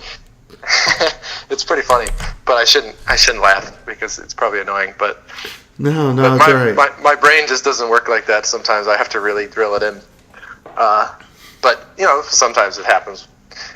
But those guys have been really, really helpful. Here Presents and the Comrades, and hopefully with that video, and along with some other accolades and some bigger numbers that are popping up on things that I can point to, evidence to more industry-minded folks. You know, that there is some value to that people find in it, and representing that to people and being able to communicate to them to try to open up opportunities and come and I want to be able to be in total control of all the stuff, be able to decide where I go, but at the same time, man, I did a little book tour. I booked this little tour for month of May here after my album release tomorrow, and man, it's stressful and so many moving parts. I don't understand how people can book their own tours by themselves, where they're booking 2 months straight of music. It's just insane, like performances every day. It must just be years and years and years and years and years of building a network and trying over and over and over. So many emails I could imagine. It's just wild. Yeah. And so to me, it's just like, man, I just want to be able to do the music and hire someone. So hopefully with this video, I can at least ship it out to some booking agents and stuff, or either, and you mentioned Amsterdam and stuff. And I think having an international presence, it's not crazy, but it's definitely about a third of consistently. It was about a third of the Spectacullah fundraiser was non-United States. I'm going to say, I noticed that when we were at the listening party last weekend for the new album that you had on YouTube, a lot of the listeners were saying that they were from Amsterdam and from the Netherlands. Yeah. The Netherlands is especially Netherlands and Germany, and that's I wondered. I don't know if they're just more engaged, or maybe because the listening party was in the afternoon. So it was like nighttime for them. Well, Maybe they were. I will say, from my experience, like in Germany, Creative Commons is a big thing over there for them because of how strict their copyright laws and stuff are over there. Oh, really? Huh. So it makes a difference for them, and they actually care. Spain's kind of crazy on it too. But what I've also kind of learned is people from the Netherlands just really have a high engagement on the web and are really great people. And actually, I want to give a shout out to my Amsterdam German friend, Amsterdam Mac. I know he's in Germany right now. He's originally from Germany, but used to live in Amsterdam, but goes back and forth. But he used to come and hang out every Friday night at like 4 a.m. for the show. Him and Martin JJ. Wow. But they don't ever get to make it by because, well, the show's so late. And honestly, right. for me, I got to say, like, there for a while, I was focusing a lot more on my podcast. But as my career has taken off, I've had to make it take more of a backseat. Right. But but it's part of evolution. That's part of how I do an album every year is because, and if listeners who know it and yourself might have heard it, like throughout every year, the album's is totally different. Mm-hmm. Like this album is no exception. There are if people who follow the music, they'll probably hear threads of certain concepts and ideas or structures and rhythms and stuff, things that are might be familiar with some of my earlier stuff. I think that's just inevitable. But I don't know. This album feels a lot different, and that's good. That's exactly what I want. And the movement, you're saying like focusing on one thing and another thing. I think it's part of the progression of everything. And there's a lot of new things that I want to focus. Like I really feel like I should be focusing more on on YouTube and engaging with those users and the fan base on there because they've been. I didn't even upload all my stuff to YouTube till more recently. So like still some of the highest view songs of my music are other YouTubers, but not out of. And I don't blame them because I didn't have any of my stuff uploaded, so they just did it, But this is before I did it. But in about 2015, I think, or 16, is when I started uploading everything, and I've seen some consistent growth ever since, and started to release some videos and making my own stuff. And I have a couple music videos that I'm working on right now, producing them, and stuff like that, or live streams, or I even considered doing a podcast because people are probably here now and you're experiencing the rambling nature. I'm Irish, so it's just kind of the gift of the gab. I can talk forever about things, especially about things that I'm passionate about. So I think opening that up to be able to discuss these things, and I can part of it is also wanting to engage locally. Because I want to put the money where the mouth is. Like I can say, oh yeah, local communities, but Milwaukee is notorious for its musicians and everyone just bailing. As soon as they reach a certain level of witness here, they just leave, and they usually never come back. Sometimes they'll come back, but I grew up with a lot of very intelligent and creative folks that all from my high school that all left, and none of them are here. They're all in LA or New York or Chicago or San Francisco, trying Denver. To make it work. They all left. And what's interesting now is, we all grew up in the suburbs, and there's nothing really. We don't have access to the culture in the city. Plus, like most of the culture is around drinking here too. It's a big drinking town, so you don't really have access. Like for example, I have a show. My release show here in Milwaukee is next Saturday. Okay. But there's a visual artist who's been working with me for a long time. Not really that long. More recently, I've been working with her a lot, and she's unable to be a part of these performances because she is turning 21 in a few months. And so, we face these questions of like, well, what the hell? Like these, this isn't just visual artists. This is musicians all across the country for that sake, that aren't able to connect with the scenes of their own cities until they're 21. And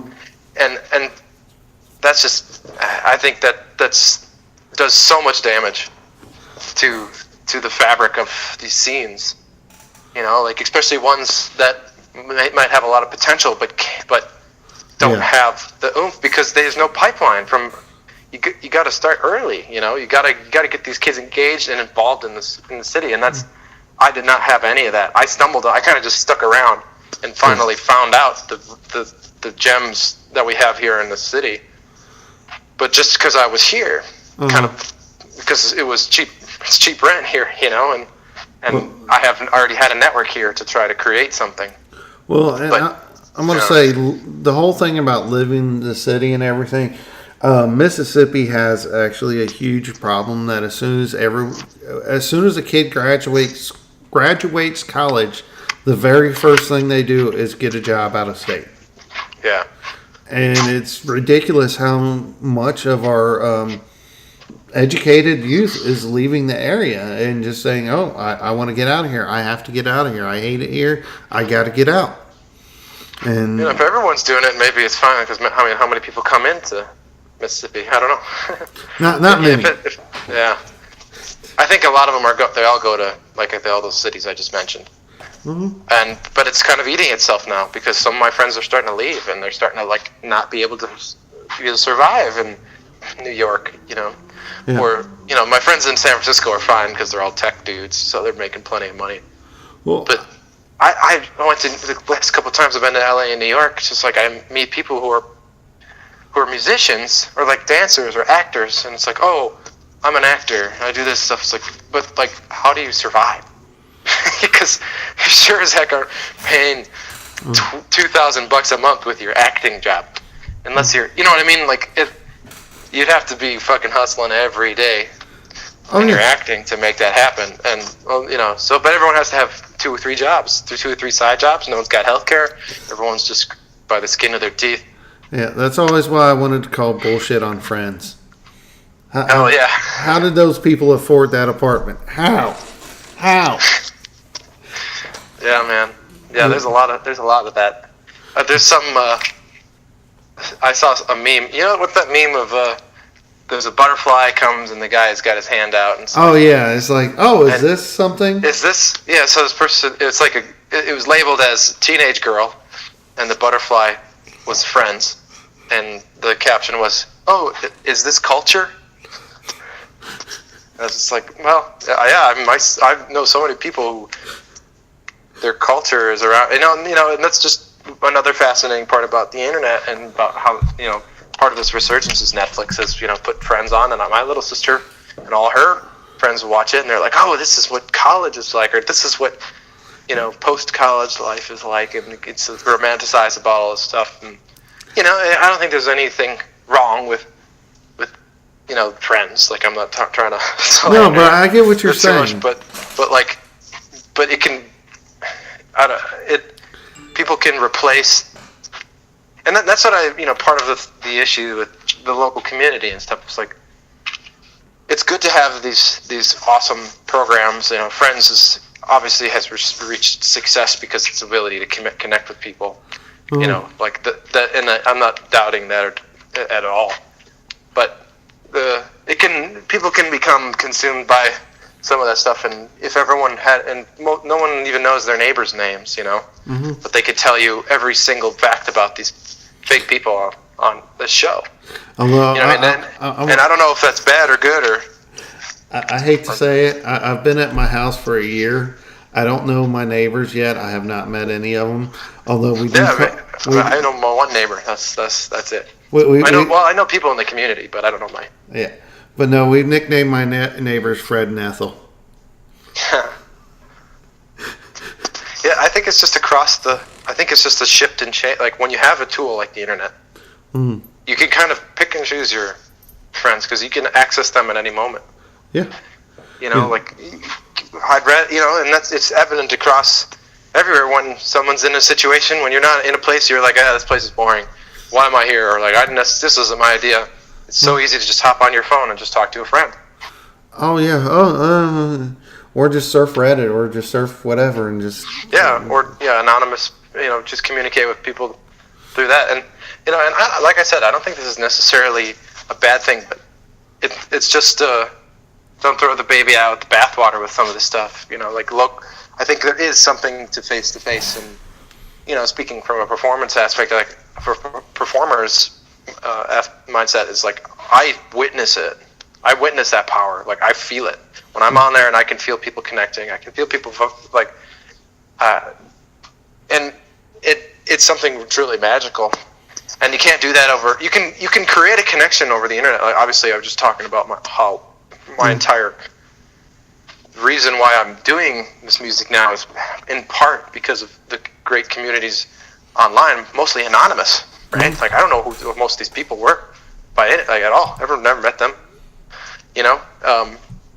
But they still just find connection and value in that stuff too. But there's also something really special about face-to-face people in your own community, and I think there's an imbalance maybe, or at least there might be a tendency towards one, not the other. And I think especially it's going to get crazier with augmented. I just went to the university's immersive media lab recently, and I tried on one of those HTC Vives and the Oculus Rift and stuff, and was messing around in these virtual worlds, virtual reality.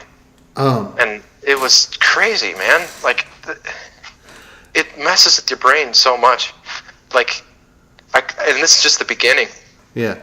That's Actually, this is the second thing you mentioned that made me think of it. There's a book series. It's a 2-book series from Daniel Suarez called Demon and Freedom, and it's demon as in executable application monitor from computer term, like a mailer demon and stuff like that. But the guy who was the richest computer developer, game developer on earth, when he died, it actually set off a demon that read his obituary and started killing people. But one of the things that was plot line into it was the whole thing about how there's so much corn being grown and there's not like local farms and stuff like that. It became an issue. But the other thing is augmented reality, because the guy had dealt with video games all his life. The people he recruited, or the program recruited, would get glasses that gave them an overlay. So they were walking around real life with glasses that gave them video game overlay stats. Interesting. And I still remember there's one spot where the guy does like he's doing a magic spell in front of him, but he's just manipulating icons in front of him and just does like your data is cursed. Yeah. So it was technology using AR that looked like magic and with witchcraft to other people. That makes sense. It's kind of, yeah. So I just, if you ever get a chance, I highly recommend it. And it's going to be one of those ones when you finish the first, you're gonna want the second. And there is a scene at the beginning of the first that I know some people I gave the book to, it turned off, and they couldn't get it past it. But the rest of the book's nothing like it. It was setting up a character for who he is and making somebody be as evil as possible. Hey, I know. You know, telling a story, you gotta have some uncomfortable moments in order to have those freeing and good feeling moments. Like you can't just have one. You gotta have them both. Yeah, no, you gotta take the good with the bad. You gotta have the high points so the low points mean more. Absolutely. And I want to say I did just watch Endgame last night, but I'm not going to give any spoilers. Okay, thanks. My 3-word review is epic and satisfying. Oh wow! So I'm going to be going and seeing it again tomorrow at 11:20 a.m. There you go. I planned ahead. Because I don't want... That's a glowing review. Mm-hmm. I did not want the spoilers. So, all right. Well, we have been rambling a lot, so I want to bring us back around. And you had actually gave me another brand new track off the brand new album that drops tomorrow. And I'm going to tell you, I am looking forward like I said, when it's going to be 80 degrees tomorrow. After I get out of the movie, I'm going to have the album jamming with the top down as I cruise around in the sun. So Well, that last tune is definitely a good one for that. Oh, I think there's going to be a lot of good tunes on that there for that. So I'm going to give it the top-down testing for tomorrow. Okay. So, but the other track you gave me to premiere tonight is Conduct. Mm-hmm. Which, and this is the one I was trying to remember, and I did a quick preview earlier. This one has this change of pace in it that... Would you like to talk to that? Sure. Yeah, I didn't know what to call it. It was the one I struggled with the name for a while. It goes from this kind of like ballad, rock ballady feel. It's more I don't know. It's like soul rock ballad vibe. But it's even got some like country harmonies over it and stuff too. But it's like a kind of it's every once in a while I come up with a song that sounds like, or it has some like quote unquote poppy tones or something like. And I think the way that just the melodies, it's all major chords, so maybe that's what makes it feel like that, this happy tune. But yeah, there's this breakdown. It goes into like a funky house disco beat, essentially, like an 80s. The vibe of it was supposed to, try to make it a more epic 80s kind of, a little bit more operatic feel, a little more like clear contrast and movement. I've been trying to do that more often. Yeah. You mentioned B9 to Thrive and stuff. There's some similar like breakdown and going into different sections and stuff. I've always done similar things like that, and I think Conduct here was kind of it was kind of I don't want to say a test, but it was just an iteration of working towards that, trying to make more. I've been listening to a lot more opera music, and it's just so beautiful. The movements really is what gets me, and that's something that I've always been attuned to is dynamics. Mm-hmm. The feeling you can get, the shivers you get down your spines when something crescendos and then drops out, or vice versa. These contrasts. One thing that I remember from my studies is the definition of loudness, because loudness is there's the closest thing we have to like the most accurate way to describe loudness is actually perceived loudness. There is no objective loud metric. There's no unit of loudness that's like kind of objective across the board. Like there is decibels, if people are familiar with decibels. Yeah. But there's a bunch of different types of decibels. So the chances are the decibels on your phone or whatever or whatever meter that is that you're looking at, it's a relative meter, and it's measuring that in terms of its specific relative functionality. Whereas the point, without getting too technical, the point of perceived loudness is it's the relationship between the loudness, perceived loudness of the moment previously in time and the moment currently in time. So loudness is actually a delta function.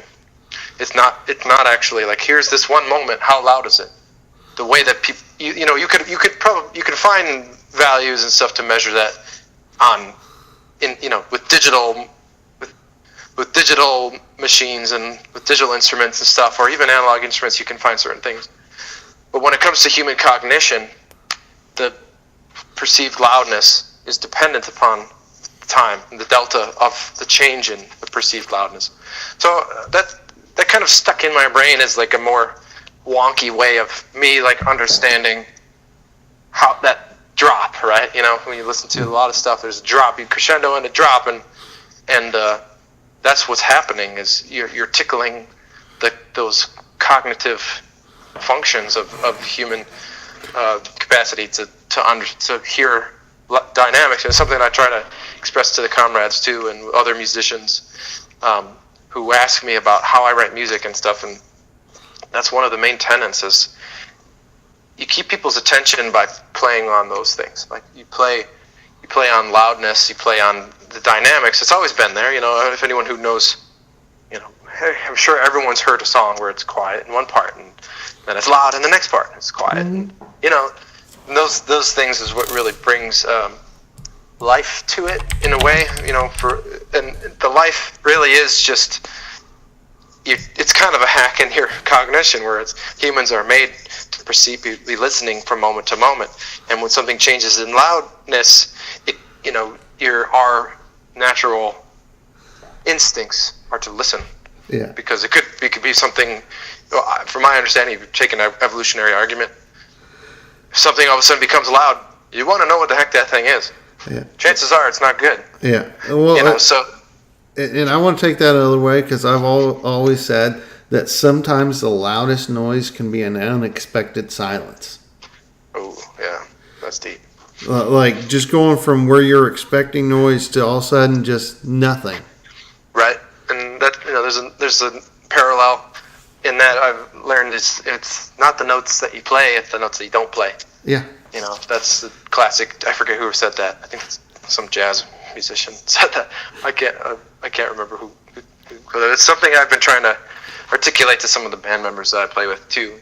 Particularly drummers and stuff.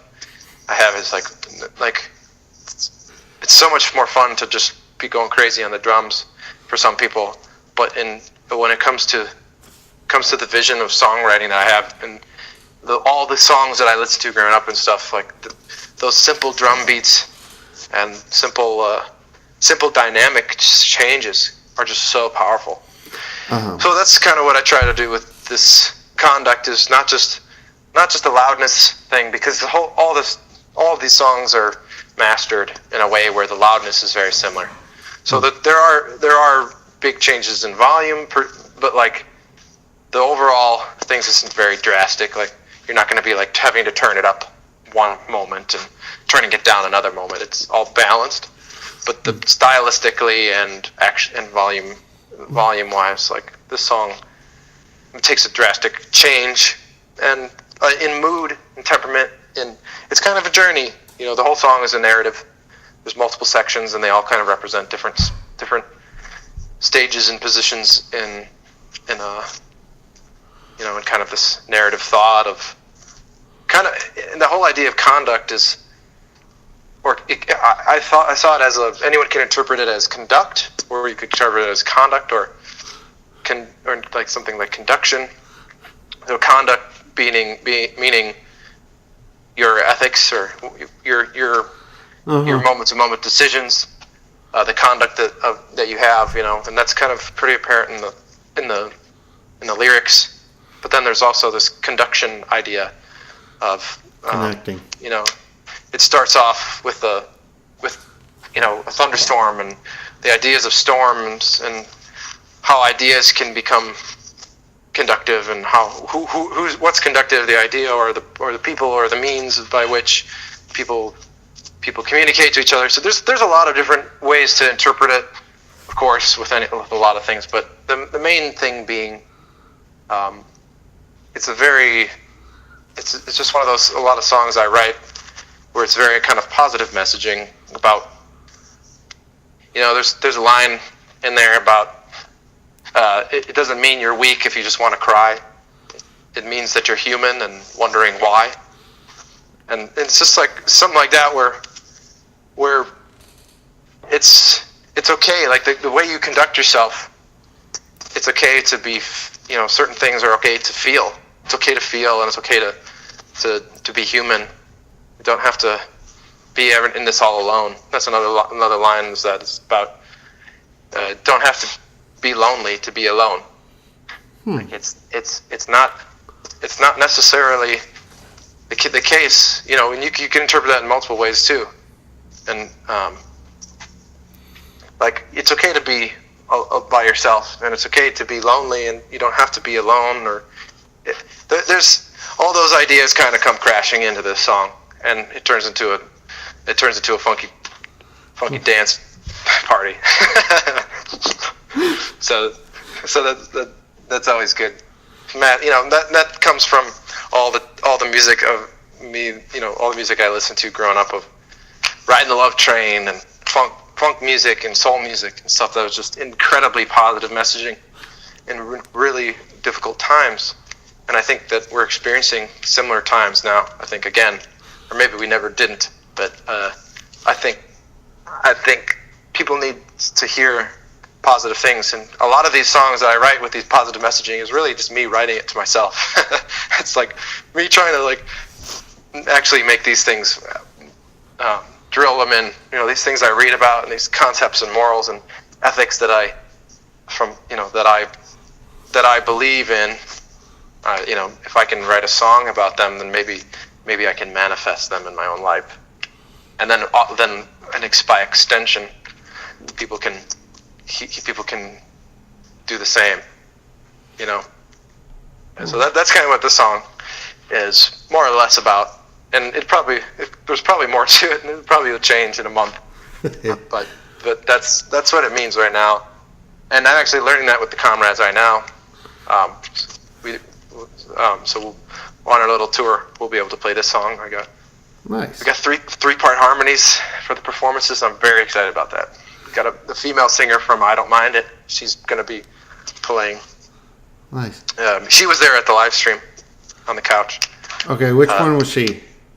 She's the middle one. Okay. The one in the middle. Okay.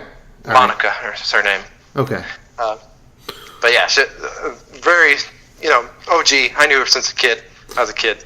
She's very creative and talented, but came in. She lives in this neighborhood where I live in, and she reached out and was like, "Hey, I just want to, get involved in music." And I was like, "Well, I just wrote this song yesterday that I literally wrote these female parts that I need someone to sing. You want to come over tomorrow?" She was like, "Sure." And then she just laid it down in 2 hours, and it was done. Nice. Well, I don't mind it's going to come up later. But right now, we're going to go ahead and jump into the conduct. And here it goes. Right. Hold my hand and darling, love. The trees ahead are being shut. Brace yourself, face the storm.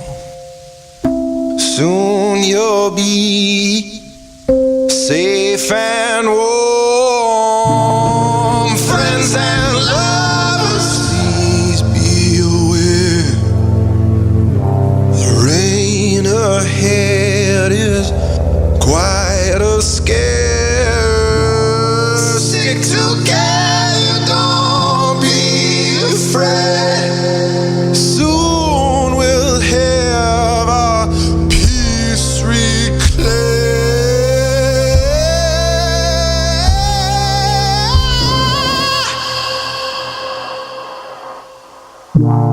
It doesn't have to be such a lonely fight. It shouldn't be so hard to tell wrong from right.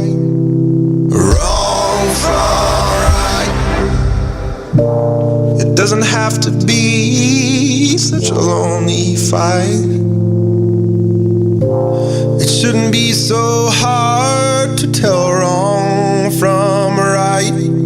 Wrong from right. Wrong from right. Wrong from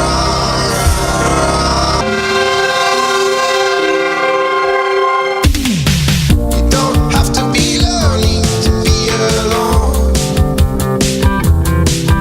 Oh, it doesn't have to be homey to be a home. Oh, take a look inside, baby, just once in a while. Oh, it doesn't hurt to try to see what you can find. Oh, it doesn't mean you're weak if you just wanna cry, cry, cry, cry. Oh, it means that you're human and wondering why. Oh, just to be alive is just to be in love. Oh, got to realize that it comes from inside and not from above.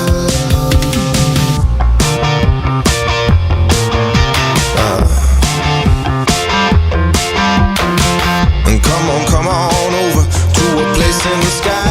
Come on, swing on by and share some of your love. Bake it in a pie to eat a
I love that change up. I just the way it moves up. It's just gorgeous there. It's beautiful.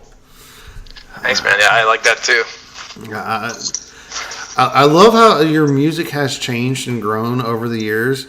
And I think it's important that people do change and grow over the years. And it's interesting to get there and be able to see it like that for you.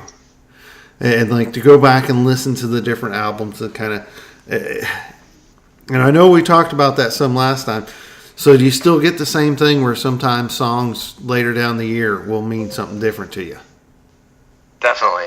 Yeah, and it's interesting when I find myself listening to certain albums over other ones, and depending on like what's happening in my life or something, like I'll gravitate towards certain things, realizing that like maybe there's some lessons that I had encoded in the music or things that I was in there that I need to be reminded of in the current state of affairs. But things are always like, you know, for this album, I'm still working through all this stuff. But last year's album, Colossus, that's always growing and becoming new meanings, taking on new meanings and stuff. Like Deluge Fire is one that's always constantly growing. It's always changing, like how I'm interpreting it and how it's being moved forward and expanding. And a lot of that comes from other people's, like sometimes when someone tells me what they think of this, what the song means, it changes my view on it. And then I start thinking about it, like how they described it. And then it changes. And so it's like, whoa. Like, it's not just me now. Yeah. Like, it's other people also have a say in how this like is viewed, and by them or by me or by whoever. Like, that shows you how really subjective a lot of these messaging is, and like a lot of these songs can be. Is really subjected to, you know, moments and, you know, specific person's moments and their personality and their experiences and stuff. That not only like songs that I've written that I totally was like, oh, this is exactly about XYZ, and someone comes to me and says, well, I think it's ABC. I go, oh, wow.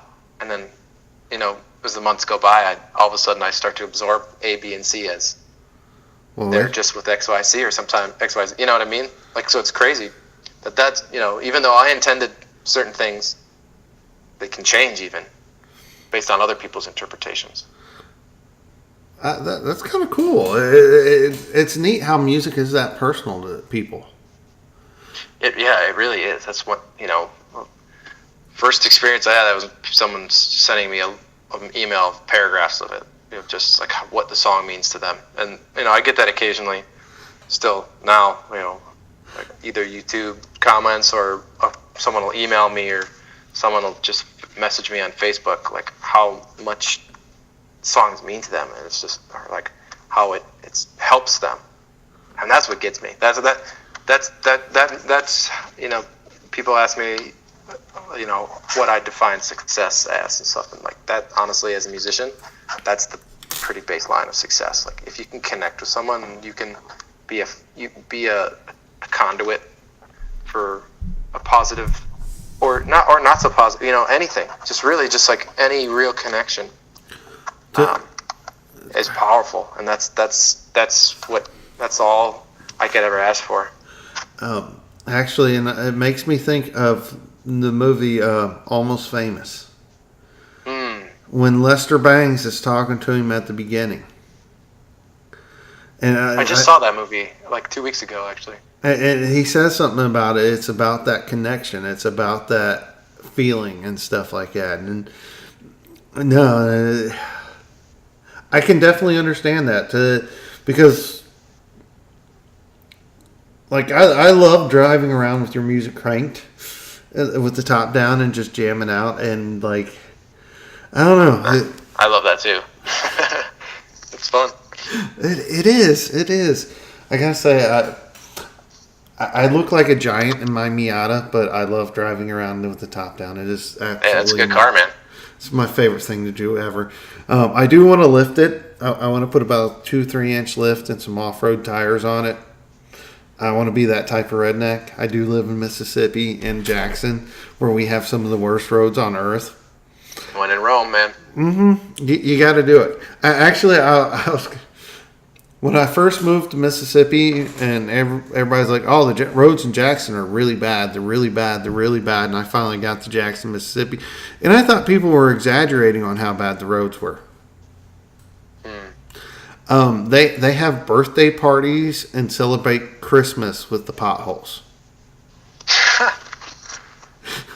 Like, if a pothole's there for more than a year, they'll actually draw a happy birthday and spray it. They'll put trees in it. There's been pictures of people like chilling out in their potholes like it's hot tubs. And there's not a week goes by that there's not a story about somebody wrecking their car from going through a pothole. The worst was the maintenance people left the manhole cover off sewer. And somebody in a convertible caught it as they were driving down the road, and it actually flipped and killed like an 18-year-old girl. Oh, wow, that's tragic. And it's just, that's how bad our roads are. Jeez. Yeah, talk about the commons not being appreciated, right? Jesus. Yeah, no. Well, see, here's the thing. We've already been talking for like 2 hours. Actually, yeah, we've been talking for over 2 hours. Yeah. Actually, and that's why when I started doing interviews on the show, they were called unformatted. It's because I just ramble with whoever for 2 hours straight. And actually, isn't that what a podcast is? it really is. And actually, you know who was the first guest on an unformatted ever? Who? Kevin MacLeod. Oh, there you go. Yeah, it brings it around full circle, doesn't it? It does. It's interesting how that works on that. It's just like, oh. And what's hilarious is he was only supposed to sit there for like 15, 30 minutes and talk. But once we got started and I was having a drink, he's like, wait, you're having a beverage? He's like, play a song. I'm going to go get something to drink. I'll be right back. He is from Wisconsin. Uh-huh. He loves Malort, which is from Chicago, apparently. Man. Now I have very conflicting feelings. Wait, so you know about Malort? Oh yeah, I know about Malort. I got a lot of friends from the Chicago area, and they always talk about it. And then they'd be like, "Oh, you should try Malort." The first time I did it, I smelled it. I was like, "This is disgusting." And they're like, "Just do it. Just drink it anyway. It's famous." It's like, we do it. I'm like, "All right, fine." I drank it, and it's just disgusting. But some people, it's a liqueur. Mm-hmm. It's like it's an acquired taste. You know, it's like anything else. I'm sure if I drank it a bunch, I'd get over it. But it's pretty, especially if a Green Bay guy, because Malort is associated with Chicago, and there's the whole rivalry of the Bears and the Packers and stuff. But it's good that he can transcend the sports tribalism in favor of his favorite beverage. Yeah. See, I've not been able to get Malort yet, but I like sour beers. And, yeah, sours I like those too. Oh, yeah. Well, the first time I ever had a sour beer, there was a Rivertown Brewing Company, I think it was, out of Cincinnati, had done a special called the 4 Horses of the Apocalypse. And they had one that was named Pestilence. And I remember I got a sample of it. And I took it, and I was like, oh, my God, this is horrible. Sitting there wanting to scrape my tongue. It just tasted the most sour, disgusting thing I've ever had. Then 5 minutes later, I want some more of that. And the one thing I remember, and to this day, it is still probably one of the most memorable beers I've ever had in my life. Yeah, those are interesting ones where it's like, at first, the first taste is disgusting, and then you're like, "Oh wait, what is that after feel? I want that again." Let me get some more of that. Let me get some more of that. But anyways, Cullah, we have talked here for 2 hours and 10 minutes. I know you still have work that you have to do. I gotta get back to work. So you got the new album coming out tomorrow.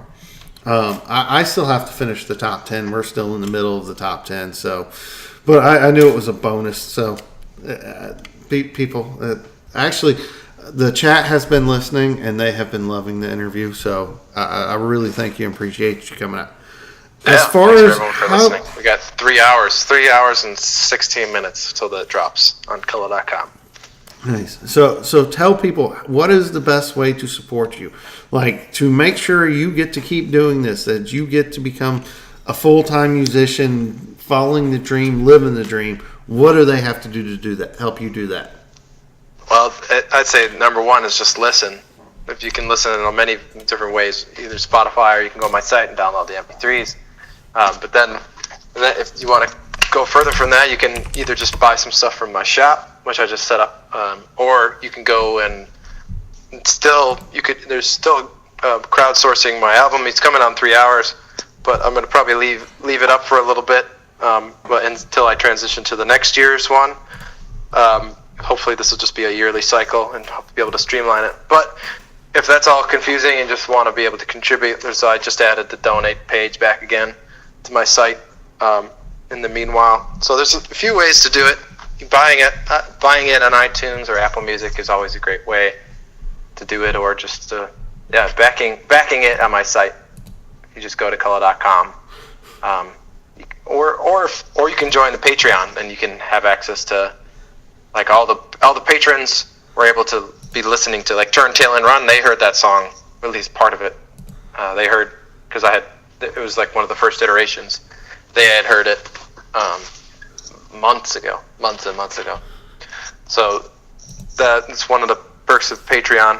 And I'd like to, whoever, there's a little community too. We have a Discord chat room too. You can go in there, Cullah.com/Discord. I don't know if any of the listeners are familiar with that, or if you are.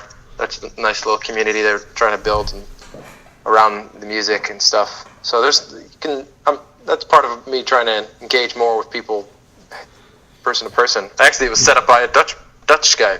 Was it? You know, he helped me out, figured it all out, and set it all up. But first thing is to listen, and if you can like me on Facebook and Twitter and Instagram and YouTube. Those are the big platforms that I use, as well as Spotify and iTunes and stuff, to listen to the music. Lots of ways to support in whatever way you can, whether it's just listening, or if it's giving money, or if it's sharing, or just helping me out with the social media. Yeah. Well, my thing I always tell to people is support. Even just saying hello or just reaching out sometimes makes all the difference. Definitely. Sometimes I question, I don't know about this whole music thing, and then I'll literally this hasn't happened a little bit, but recently it happened, and I was like not feeling the best, didn't have the best week, wasn't feeling good about certain things, and things were falling through, and wasn't sure about it all. You know, as it happens, you know, doubt is a necessary part of life, and of growth, and you know, get a message from someone literally saying, "Thank you so much. Please don't ever stop. If you're ever thinking about it, don't ever stop." I'm like, wow, this is crazy. I was just thinking that, and I just got a message on my phone. Yeah. I was just like, wow, this is real. Yeah, so people care. People are paying attention. People want you to keep doing it. And I know I want you to keep doing it. I know my chat wants you to keep doing it. I mean, the fact that you got number one on our stream last year is a lot. And the thing is the way it works is I have a little vote bot that hangs out in the chat room, and it's the listeners who actually picked it and voted on it. And right, I actually let me see, because my pull. All right. Data analytics is one of my fun things in life. Yeah, me too. We've talked about this. We both have a thing for data analytics, don't we? But it is since December 1st, 2016. So since then, over the last 3 years, B9 to Thrive is actually the number one track on the stream. Oh wow! So that's saying something right there. And by the vote totals, it's almost double the one before. And I almost want to see if it's cracked the top 100 overall. So yes, we love you around here. Keep doing it. We want awesome. you to. Thanks for the support. With the support of people, I can definitely continue to do it. Oh, we're just so happy. Keep pushing the Creative Commons. mindset. So hopefully bring it into new generations. Know what can be exposed to it. Yeah. Well, and the thing is I've had in the past, I had an artist that was dropping off Creative Commons, and they had actually moved off, and they're like, well, we give you permission to continue playing it. And they're like, well, what do your listeners say? And they actually even came back in my audience. They love the Creative Commons. They're all programmers and people that kind of understand. And they're like, no. They're like, if you drop, I'm sorry, we don't want to hear it. Wow. And it was a favorite. It was T-Bird and the Breaks. They're easily one of the favorites on the stream for the longest time. And they're just like, no, to us it matters, and it's what we're looking for. And like we talked about, YouTube's this giant community that happens where Creative Commons is still this small community of people who actually care and are involved because they have a passion for it and they understand. So, no doubt. With all that being said, I think we've hit all the support areas for you. I have one more of your tracks picked out to play because I know it's going to make somebody very, very happy to hear this. But I would like you to introduce and talk about King Jebediah, the Falcon Messiah, before I let you go. Sure. Yeah, I actually wrote the chorus and the whole chord progression when I was living in Ireland, in Dublin, Ireland. I was there studying music, and I just kind of had a dream. It was very Tolkien-esque, like riding on the back of a giant bird, and just throwing it on top there another layer of, kind of anthropomorphizing it and having the being on the back of this falcon, this giant falcon who's also a prophet king, more or less, this falcon messiah that meant so much to this, completely different species of creature, and waking up just totally oblivious to what's going on and being thrusted in a situation that out of your control, and how to deal with it, and how do you react, and how it all unfolds in this kind of story, and everything coming to realization that not only are you in the back of this giant flying beast where you're completely out of control, you're also heading straight to a war between falcons and the hawks. This other piece. So you're right there in the forefront, leading charge, whether you like it or not, and you just kind of were woken up in that, and it's interesting.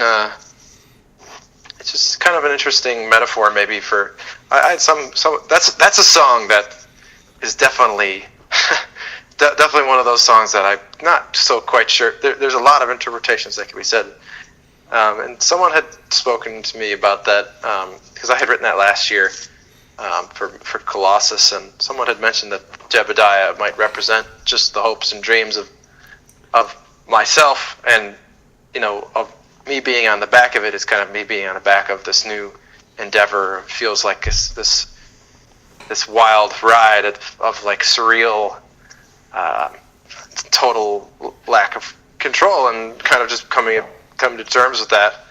And then just throwing an epic battle at the end just sounded like a good way to end and tell the story. I'm sure that has some significance as well. But I just thought it was a funky groove. It's got a nice groove. It's got a good chorus. It was something that, one of those songs, part of why it's not as clear in my head is because it was written, that first part I mentioned, the chorus, was written in Ireland, but then I didn't finish it. So that was started in 2016, early 2016, and then I didn't finish it until the end of 2017. Okay. Or actually at the beginning of 2018, probably. So it was kind of a song that was there, and this concept of this King Jebediah was there, and then it was expanded upon, and kind of brought, added extra layers of meaning and purpose and stuff. And there's a couple lines in there that I remember had to do some research for, like, there's a murder of crows and there's a kettle of hawks, and I didn't know that. or what they do, the dive bombing of falcons. I don't know. They have the word. It's called stooping. They stoop. So I did some research for this track, a little bit, and I was able to bust out the sax. That's also me. That's me playing the saxophone in there too. Nice. See, and I gotta say, here's the problem: is I just came up with like another 15 questions I want to ask you. But I'm gonna be good. I'm gonna let us wrap up. Anything else you want to say to the good people before I let you go? All I gotta say is just thanks for believing in Creative Commons, and thanks for listening and voting for my tunes. And I really appreciate it. And like I mentioned before, like it's those moments where people can connect and they find real value in the messages that I'm speaking, or the vibes that I'm putting out there in terms of my music. Like it truly is an honor, and it's an incredible responsibility that I don't take lightly. Nice. Well, thank you so much for stopping by. I look forward to jamming out to the album, and we will be talking soon. And we may just have to one day pick up and just do another unformatted of just me and you rambling for another 2 hours. I don't mind it. All right. Well, I will take you. I will take you up on that. But Cullah, I will see you in the morning. Good luck on the rest of your work tonight, and we will talk soon, my friend. Right on, brother. Right. Looking forward. Next time we'll chalk, and when I'll see you hopefully later this year. Yeah, I'm looking forward to that. And so I haven't told all them, but yes, we're talking about Cullah coming and hanging out in the studio and doing a gig right from here where we can play music and talk and go back and forth and just, yes, I'm excited. Oh, we'll make it happen. Woo. All right, that's what I like to hear. But I will talk to you later, my friend. Likewise, have a good night. Enjoy your weekend. Will. Peace, brother.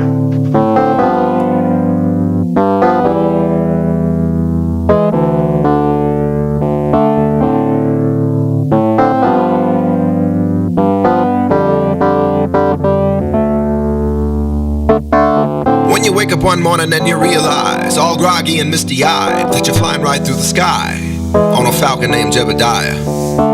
When you come to, you see right in front of you Jebediah staying cool, he ain't scared of the sky or to die from a fall to the earth. But you know that he's got those wings and a beak and a voice that sings, among many other powerful things. He's the king of the falcons. Then you think about it with every single brain cell, that it's gotta be some kind of magic spell. You start feeling deceived, you stand up with your lungs swelled and your chest heaves, saying, King Jebediah,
Jebediah said, hold on tight, Cullah, we're stooping to war.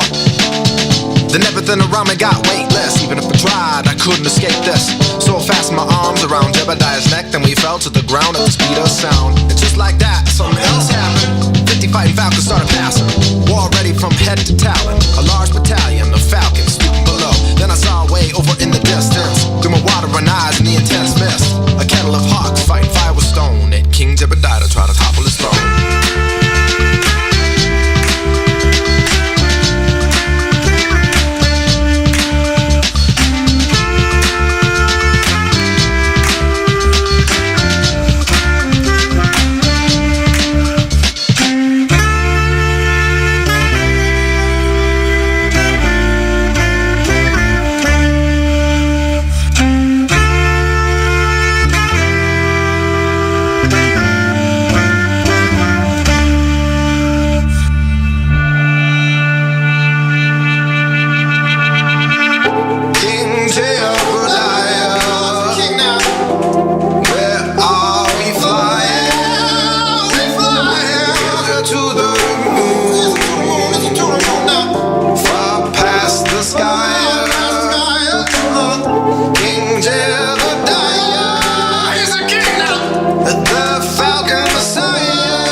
All right, and I just want to do another big, huge thanks to Cullah for stopping by and talking to us tonight. And I'm so looking forward. Well, actually, I have the new album already, so I just need to put it on my phone so I can get it in the car so I can start jamming out.